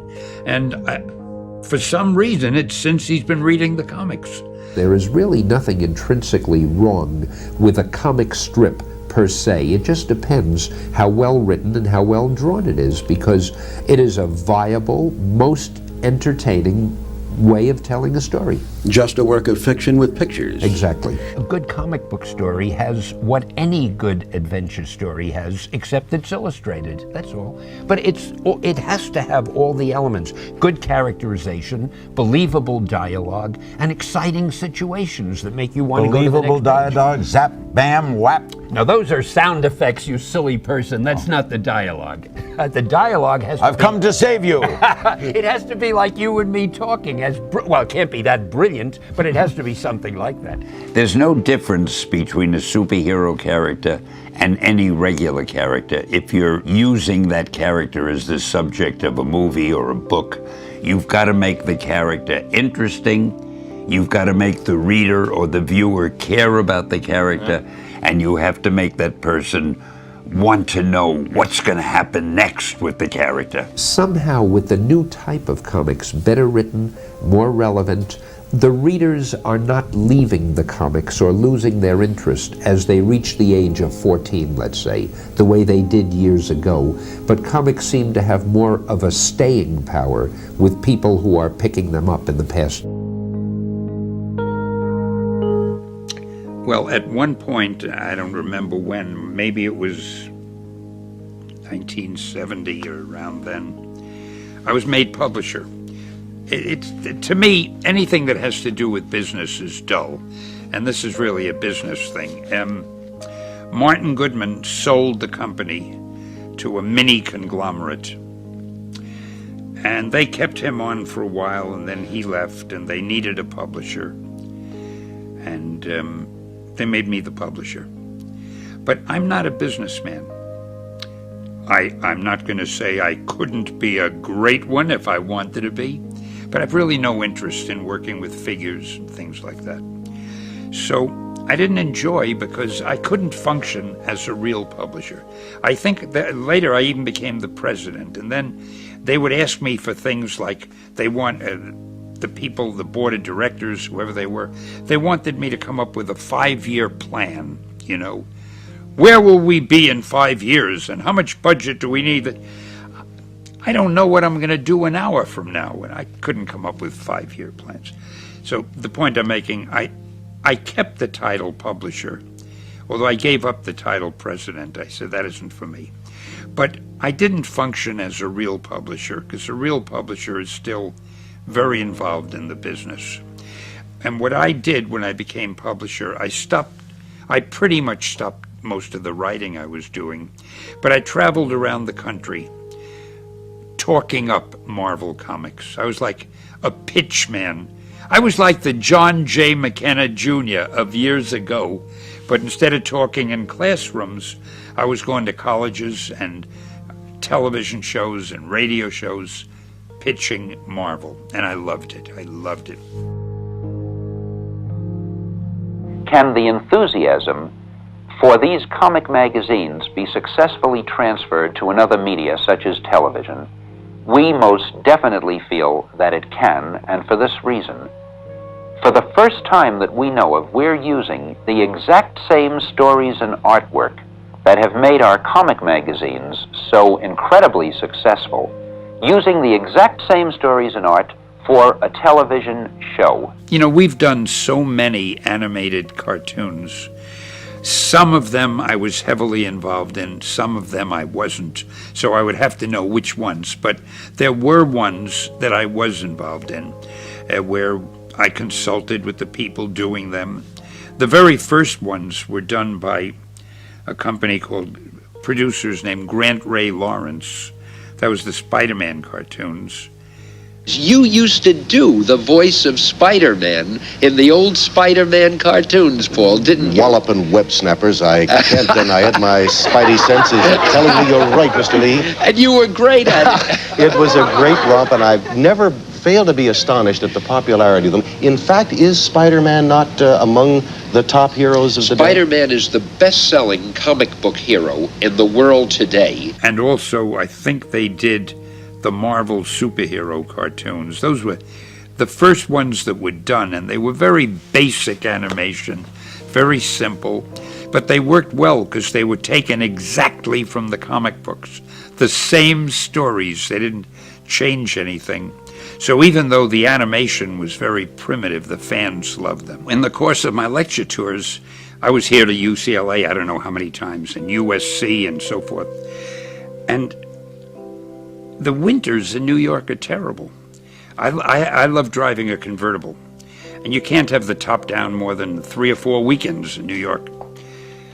And I'd come out here and I said, these people don't realize it. They're living in heaven. This is paradise. So being a conniving type, I said, I have to figure out how I could move out here. But our business was in New York. However, they were doing animated cartoons of our characters, and they were being produced out here. So one day, I had a meeting with the powers that be at Marvel, and I said, you know, guys, we shouldn't let other people animate our characters. We should be doing those cartoons ourselves. We should be in control of that. And you know what? I am willing to uproot my family and myself and move out to the coast because it's something that should be done. They got all misty-eyed. You would do that for us, Stan? I said, yeah, I know it's going to be a sacrifice, but it's something, we should do it. And they thanked me, and they were so grateful. And they sent me out here, put me up in a great place, and I formed Marvel Productions. We're presently negotiating to buy an animated film studio on the coast so that we can produce our own cartoons, then eventually we'll produce live-action shows for television and for theatricals. Universal Studios is doing quite a number of our characters as 2-hour made-for-television movies. We're consulting with them, and hopefully these shows will go into a series as they prove successful. They just did the Hulk, which was on the air a few weeks ago, and they have a second Hulk coming up. The Hulk television show, I thought, was wonderful. It was created and done by Kenneth Johnson, who I think did a brilliant job, and I got quite friendly with him in the course of it. He was so smart. He took a character which, in live-action television, might have been unbearably foolish-looking, with nonsensical stories, and he made it as palatable for grown-ups as for kids, maybe more so. because what he did, if you remember that series, it was an hour show, and in the course of the hour, you only actually saw the Hulk for, I don't know, 5 or 6 minutes, maybe not that much. The rest of the time, it was Bruce Banner, played by Bill Bixby as a very human, empathetic character that you cared about. So it was really an adult show about an interesting, complex hero with a lot of personal problems. Ken and I had a few discussions before starting the live-action series. As you know, in the book, people have always said to me, don't you resent the fact that he was changed a little bit in the series? Hell no, every change was an improvement. He was smart enough not to have the Hulk speak. You know, when I used to write the stories, the Hulk would say, me smash or Hulk smash, you know. I needed some dialogue balloon to throw in, but he knew it would sound corny, so he didn't have the Hulk speak at all. And he had Bill Bixby playing David Banner, and Lou Ferrigno was perfect as the monster. When Banner turned into the Hulk, people who saw the show still remember there'd be a shot of his eyes would suddenly start changing color. Then you'd see the shirt starting to rip off his shoulder as the shoulder got bigger. For some reason, women have told me they love that shot. We can't wait to see where the shirt rips and the shoulder gets bigger. I had a cameo in one of the Hulk shows, and it was the one called The Trial of the Hulk, where he was in a court and there was a jury in the box. I was the foreman of the jury, sitting in the jury box, and in one scene, the Hulk gets angry and he reaches down and he lifts up the whole jury box with all 12 jurors. I mean, he only lifts it about 2 feet, and they jump out of the box in fear. Now, obviously, there's a hydraulic lift under that. I mean, Lou Ferrigno wasn't lifting it. However, I was in the jury box and having a great time with my little cameo, and then the Hulk started lifting it, and Bill said, cut! And I said, okay, Stan, you get out of there. I said, what did I do wrong? He said, nothing. We have to put a stuntman in there now because you got to jump out of the jury box. I said, it's 2 feet. I could step out. He said, no, that's considered a stunt. You've got to get out. A stuntman's got to do it. I was so angry, my big chance, and I couldn't even jump 2 feet. I can't take any credit for that TV show at all. That was all Ken Johnson and all the guys working on it. It was a good show, a very good show. Another fellow named Chuck Freeze, Dan Goodman, his partner, did SpiderMan, which was on television a few months ago. How'd that go? The SpiderMan TV series I was very unhappy with, because very often people will take a novel, let's say, and bring it to the screen. They do a movie adaptation, and they will leave out the one element, the one quality that made the novel a bestseller. Or they do that with television. I called a meeting. I wanted to tell them what I felt they were doing wrong with the show. So I was sitting around a conference table with a lot of bigwigs from the network and the screenwriter. And I said, you know, you're not playing up his personality, and you're not doing this, and you're not doing that. I felt that the people who did the live-action series left out the very elements that made the comic book popular. They left out the humor, they left out the human interest and playing up the personality and characterizations and personal problems. And when I got all through, they thanked me very much for being there. Nothing was changed, and I got a note from the writer saying, I appreciate your comments, but I can't fly by the seat of Stan Lee's pants. That was the comment I got, and the show went off the air a few weeks later. On a technical level, I think they did a good job. I mean, the scenes of him climbing on the walls, and in those days, they didn't have the wherewithal that they have today, and they did a very good job of that. But to me, it was just a one-dimensional show. I'm trying to get a little more authority over the shows, because the one thing I don't want to happen, I don't want the shows to be pedestrian. These characters are too important to us. And I think the future ones, well, the beginning ones weren't bad. I think the future ones will be much better. The syndicated newspaper strip, that is one of the longest running adventure strips. I think I started it in '77. I wanted to do Spider-Man. In fact, the syndicates asked me to do Spider-Man, but I couldn't figure out how to do it because it's so different. In a paper, you've only got 3 panels a day. How do you get a fight scene in 3 panels and continue with the next? You know, you punch a guy in one panel and the next day in the first panel he falls down. How do you keep up the suspense? So it took until I could figure out a way to do it. And there was a time it had 500 newspapers, which was tremendous for an... See, adventure strips never do well. The papers don't even like running them. They love comedy humor strips, things that a reader can read in 1 second and go on to the next one. They feel that the attention span of the newspaper reader in a comic book page is not very great. But we've been lucky. In fact, it's funny, at the same time that Spider-Man appeared in the paper, Superman was in the paper. He also, a new strip started, and Star Wars. After a couple of years, both were no longer in the papers, and Spider-Man just seems to go on forever. So that's very gratifying. One day we decided to do a book based on the rock group Kiss. I had met Gene Simmons. In fact, we've become quite friendly.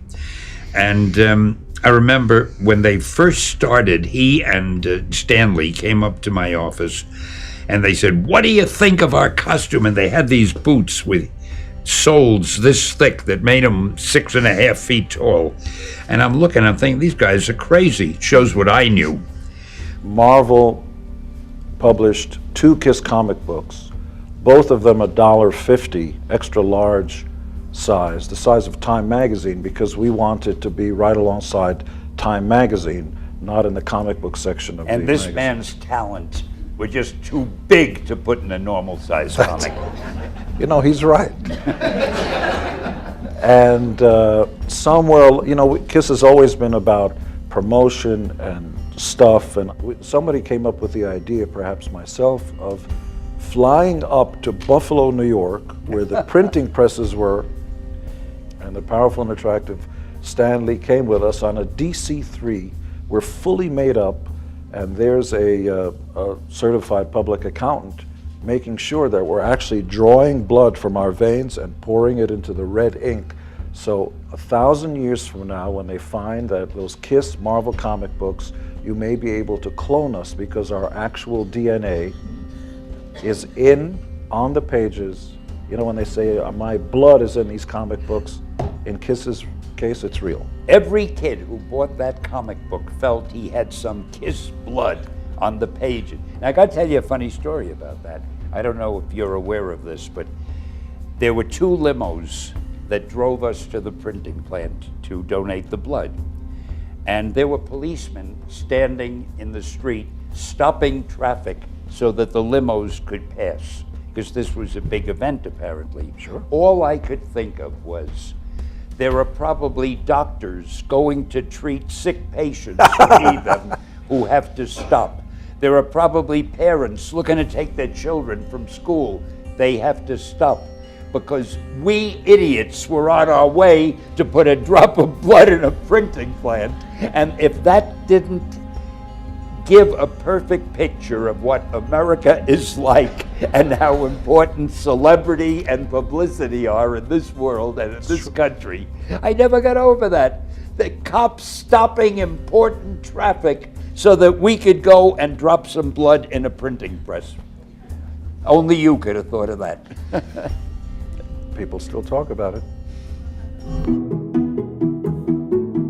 In the movies, there are a lot of things I would have done differently, but overall, the movies worked out pretty well. And you have to be broad-minded enough to know that everything isn't going to be exactly the way you want it, and sometimes everything you want isn't the best way anyway. So I try to roll with the punches. The first one that I remember was a very poor version of Captain America as a movie. Spider-Man feature film, people wanted to do that movie for years. There was a company called Cannon Films, and they produced a lot of low-budget, fast movies, some good, some not so good. The head of Cannon, Menahem Golan was his name, he got the rights to Marvel.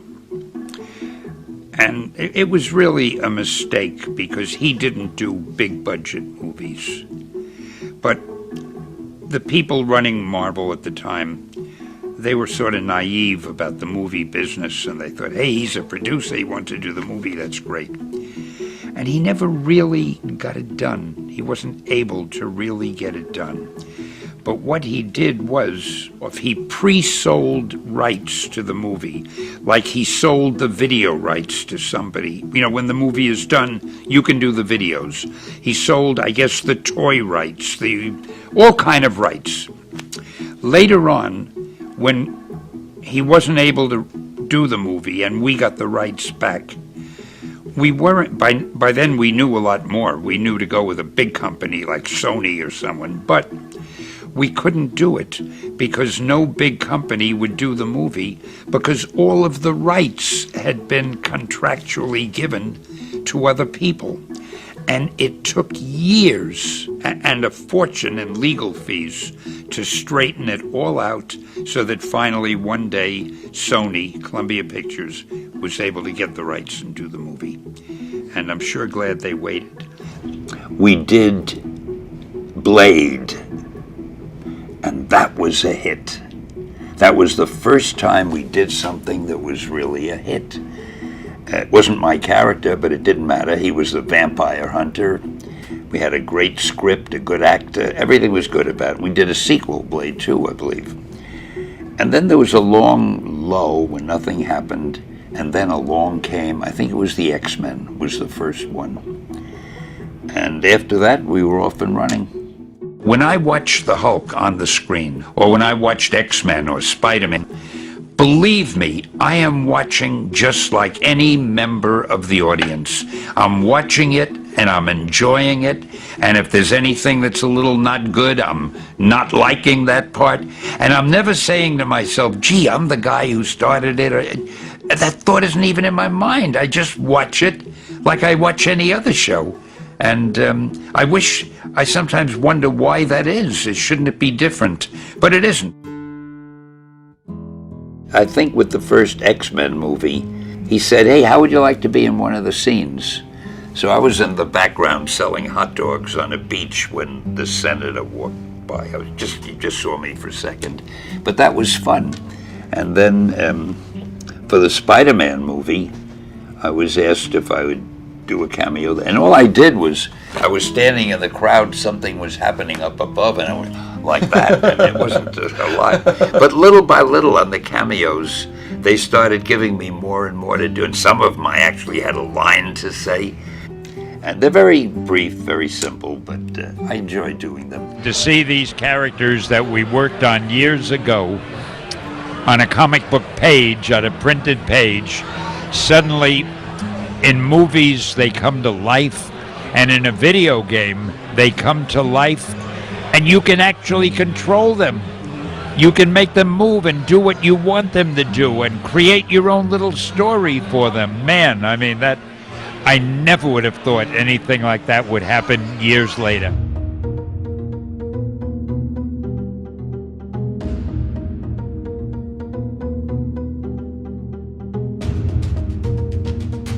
After the bankruptcy at Marvel, I was given a new contract, and for reasons that are too convoluted to go into, it was a great contract because it's a lifetime contract at a good sum of money, and it allows me to do anything else that I want to do, even to compete with Marvel, as long as I devote 10 or 15% of my time to working for Marvel. So that 10 or 15% of my time I spend doing the newspaper strip and doing interviews and publicity and so forth for Marvel. And the rest of the time I do my own thing. At that time I formed a company called Stanley Media, and we went public. And we concentrated mainly on doing things in the for the internet. And we were producing little animated features, new original things that I dreamed of for the internet. Within a year, we were listed as one of the 10 most successful internet companies. Again, I went all around the country making speeches, but this time speeches for the internet meetings and so forth. And there was a time when our stock was worth a fortune. I mean, I thought I'm going to be on the Fortune 500. But unfortunately, one of the executives at our place was less than scrupulously honest, and without going into all the sordid details, we ran afoul of a million things. He's now in jail, and the company went into bankruptcy. So there I was without a company, only 15% of my time for Marvel, and I just didn't want to do nothing. So I formed a new company called POW Entertainment. My little company, POW, which I thought you'd never mention. Oh, yeah, all right. What does it mean, POW, then? POW Entertainment. Obviously, you figured out already that POW stands for Purveyors of Wonder. POW is the new company that I formed, although I'm still involved with Marvel, and we're doing new superheroes, but we'll talk about that later. But we have so many things we're publishing and movies we're doing and television. And we have one show now that's on the Spike Net cable network called Stripperella. The big news with Stripperella is it's one of the newest, most different comic strips of all, and as you can see, it doesn't have very ugly people in it, and it's the type of thing that guys are going to love to look at, women are going to enjoy the humor, and I think it's for everybody. Mr. Lee, why did you start the TV show Stanley Superhuman? To make money. There you go. I could have answered that one for you, but I don't want to. Actually, that wasn't even my idea. Somebody had the idea for the show and said, we want to do this, and would you be the guy who does something on the show? And I never can say no to anything because I'm a ham. So I got into it, and there you are. There you go. Another milestone in my march to glory. All right there. Well, Spider-Man just got a new boss. Spidey, say hello to Mickey Mouse. The Walt Disney Company today announcing that it is buying Marvel Entertainment, home to such iconic superheroes as the Hulk, Iron Man, the Fantastic Four, don't forget the Silver Surfer, and countless others for the hefty sum of $4 billion. And now for his first television interview since the announcement today, the man who created many of those Marvel superhero characters and created fans like me who will be fans for the rest of his life, Mr. Stan Lee, joining us now on the phone. Stan, can you hear us okay? Hey, my favorite financial interviewer. How are you, David? I'm fine. I'm also, I hope, your favorite fan. I put that before financial interviewer. Now, when did you first hear about this deal, Stan? Early this morning at 6 a.m., I got a call from Dick Cook, who's the president of Disney Motion Pictures, and he told me, he said, Stan, even as we speak, the news is going out. How do you relate to this generation and get them to be so excited about what you're doing? I don't really know how to answer that. I relate to everybody the same, whether I'm talking to somebody like you, who's erudite and knowledgeable, or whether I'm talking to some kid who's just stumbled onto comic books and movies. It's the same thing. You try to give as much information as you can in as amusing a way as possible, and there are no rules. It's just, if you're in the entertainment business, you've got to be entertaining, and you've got to do things that are entertaining. So that's what you try to do. So at its core, it's still storytelling. Oh, everything is storytelling. Absolutely right. All of us, when we were young, I think, loved fairy tales. We love tales of people who are bigger than life and wilder. And I think you never outgrow your love of these stories of giants and ogres and witches and all of that. Well, you get a little bit older, you can't keep reading fairy tales, but you never outlove your feeling for these bigger-than-life stories. Then you discover these comic books. It's the same thing. You have characters that are bigger than life and scarier than life, so you can recapture that old feeling you had when you were a kid. I think we're all looking for somebody or something that's better than we are, that we can emulate and admire and certainly hopefully attain to someday. And we're talking about make-believe, which is another nice thing. There are so many rotten things in the world out there, but in the world of make-believe, you can make things the way you want them, and that's fun. I only wrote to please myself, because I figured I'm not that different from other people. I mean, I think I'm wonderful, but I'm just a guy like everyone else, and if I like a certain type of story, the chances are there are millions of people who'd like it also. So I would always, and I would say this to an artist also, I would always try to write or draw what I want to read or what I want to see. And the chances are there are a lot of people with similar tastes, but I know so many writers who write for them. Like they say, well, this story is for somebody who's in his 20s. He'd like this story. Well, I don't know specifically how people in their 20s think, or in their 30s, or in their 50s, or teens. I just know the kind of story I think is a good story. And I figure that no matter what your age is, you react to a good story. If there is something that you feel is good, something you want to do, something that means something to you, try to do it. Because I think you can only do your best work if you're doing what you want to do, and if you're doing it the way you think it should be done, and if you can take pride in it after you've done it, no matter what it is. If you can look at it and say, I did that, and I think it's pretty damn good. That's a great feeling. So don't let idiots talk you out of something that you think is good. By the same token, that doesn't mean every single thing you think is good is going to win a prize. Got to have a little judgment there. I don't know what the future of comic books is. I don't think they'll ever be as big as they were because there's too much competition. People would rather see it in the movie or see it on the internet in a graphic type of thing that moves, a digital comic. But I think there will always be comic books. They're sort of the wellspring from which these other things evolve. It used to be we had writers who were just guys who liked comics and they would write them because a really great writer who could sell a novel or things like that, they didn't waste time with comics. But now, because there's money in comics, some of the best writers in the world are writing comics because they know if they write a good one, it could be a movie, it could be anything. And so the quality of writing has improved tremendously. So comics are serving now as a wellspring, an area where they provide ideas for movies and other things.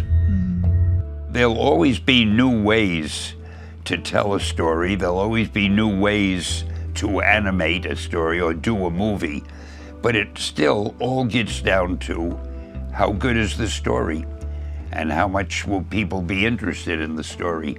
It doesn't matter what you use to tell the story. The story is everything. Yeah. And so I'm not very worried about everybody with a camera doing his or her thing. Maybe we'll get a lot of great stories out of that, and that'll be fine. We can't have too many great stories. The only surprises I've had with the receptions I've received traveling around is how uniformly warm the receptions were, places that I never would have expected it.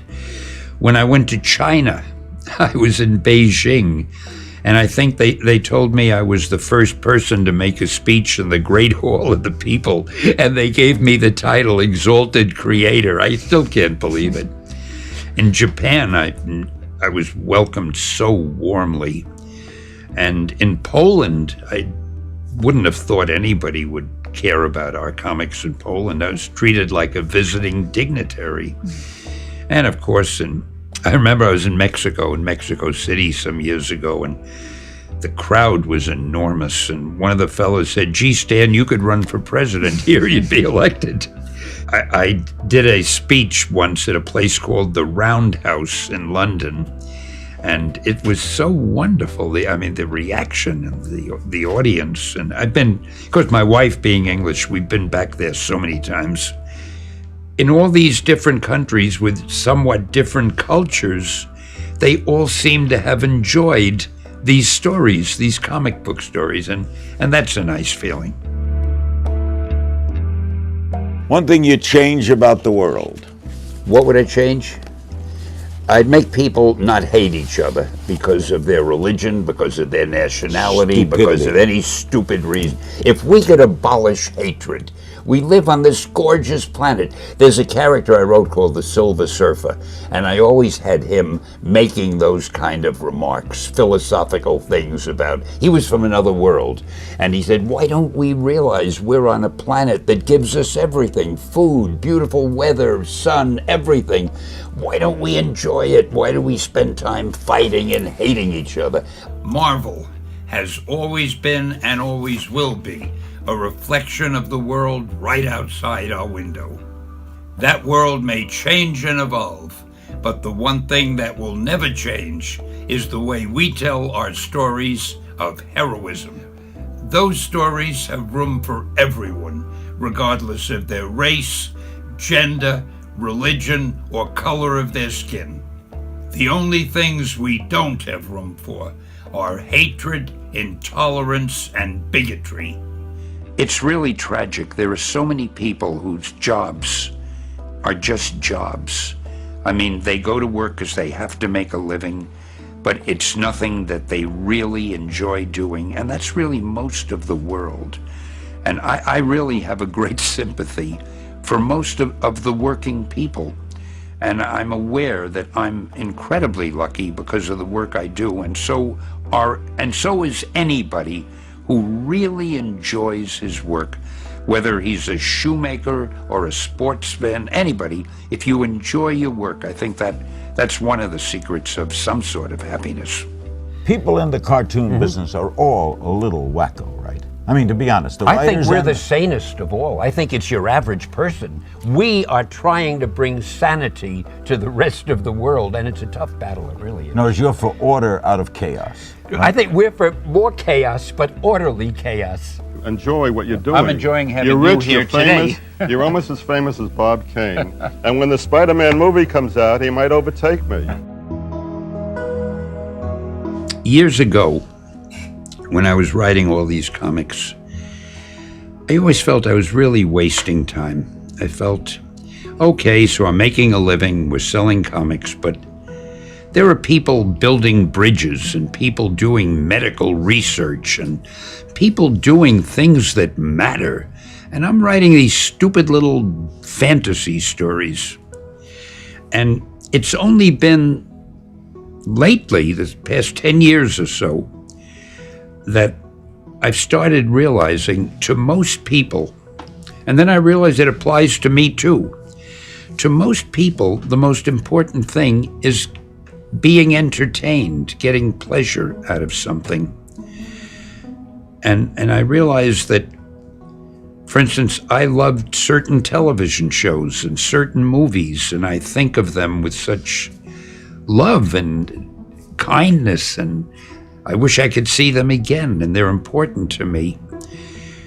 And then I began to realize, in a way, the people who make the most money are entertainers, whether rock stars or sports stars, singers, and actors, and I figured maybe what I'm doing isn't really unimportant. Maybe entertainment is one of the most important things, because there are so many bad things in the world that if you can entertain somebody for a while, it's a good thing. So I think I'm proudest of the fact that maybe some of the things I've done have entertained people. And whether that's Spider-Man or Sergeant Fury and his Howling Commandos, or the Thing yelling clobbering time, whatever it is, I'm happy that some people have enjoyed it. I'm proud of the fact that Marvel Comics turned out to be as big and successful as it is, but I wasn't the only guy doing it. I worked with the greatest artists in the world who made every story I wrote look better than it really was. And now we have the greatest screenwriters and the greatest movie producers and directors, and they're doing those great movies, and a lot of people are giving me the credit for it, and of course I take it. I don't have much to do with the movies, except of course it's my cameos that makes them hits. I like being with artists and writers and creative people, and I am. I like being busy, and I am. I have a house on a hill with a nice view. It's got a little pool, so I don't have to go to a resort somewhere. My home is my resort. I've got this great wife, and I've got these idiot dogs, Winky Dink and Eloise. People keep saying to me, when are you going to retire? And I say to them, I don't want to retire, because most people, when they're working, they say, gee, I can't wait till I retire, because then I can do all the things I've always wanted to do. I'm doing what I want to do, so if I retired, I'd want to come right back and do what I'm doing. Life is so exciting, and every day there's something new and thrilling coming along, and it seems to be happening faster and faster as science gets more and more advanced. I want to do more of everything I'm doing. The only problem is time. I just wish there were more time. It's a funny thing. All my life, time has been the most important thing. I always had more work to do than I had time to do. And I love doing a lot of things, because that way you don't get bored. Right now I have about 20 projects I'm working on. And I love it, because no matter what happens, even if you're disappointed in one, if it doesn't work out, you don't feel like cutting your throat, because it's just 1 out of 20 and you go on to the others. Are you afraid of dying? No, not at all. Do you think you go somewhere? No. The one thing I can't understand, I can't grasp my mind around, I feel when you die, there's just nothing. It's like when you're asleep and you're not dreaming. But I can't imagine nothingness lasting forever. That's the thing that I cannot get. I can't grasp. To not exist forever. Forever. I'm not a guy who thinks much really of posterity or how I'm remembered, because I've never believed in this business of building statues to people, because once you're gone, you don't know about it. I mean, once I'm not here anymore, it's not going to matter to me if I'm remembered or not. I'd like to be remembered while I'm alive. That would be nice. My whole life is you've always been out there like a marching band leader talking about this stuff. We're in San Diego. They call the San Diego Comic-Con is the celebration of the popular arts. You were celebrating the popular arts long before anyone else. A lot of us, Before they were popular. Before they were popular, you were celebrating the unpopular arts. And because you did that, look at what you've done. Look at how many imaginations you made fertile with your stories, to the point where, yes, now they turn your stories into movies, but all of these people can't do Marvel movies. Some of these people just watched, read your stuff. You bred a nation of dreamers. 200,000 dreamers cram into this hall every year because of stuff you and your friends did a long time ago in New York. I wish you would interview me more often. I have interviewed I've never been treated this well in my life. In my opinion, Stan Lee is one of the greatest comic book creators, because unlike some of the others, he's the most prolific, and he strikes a nerve in every youth. He is the psyche of our youth. And I grew up watching his comics And I think the characters that he's created will live forever. I mean, just there's no limitation to their life. And I just say thank you, Stan. You've changed my life. You've changed millions of people's lives. Yeah, he could have been successful if not for me. In a number of ways. One is I used to publish fanzines.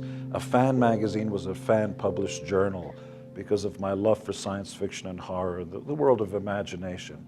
And I sent basically a love letter to Mr. Lee, not that kind, but an admiring one, about how wonderful I think it all is, and I must have been all of 13. I actually received, and I still have it, it's my treasured, missive from the gods, if you will, an actual postcard from Stan Lee. You will do great things in life, Stan Lee.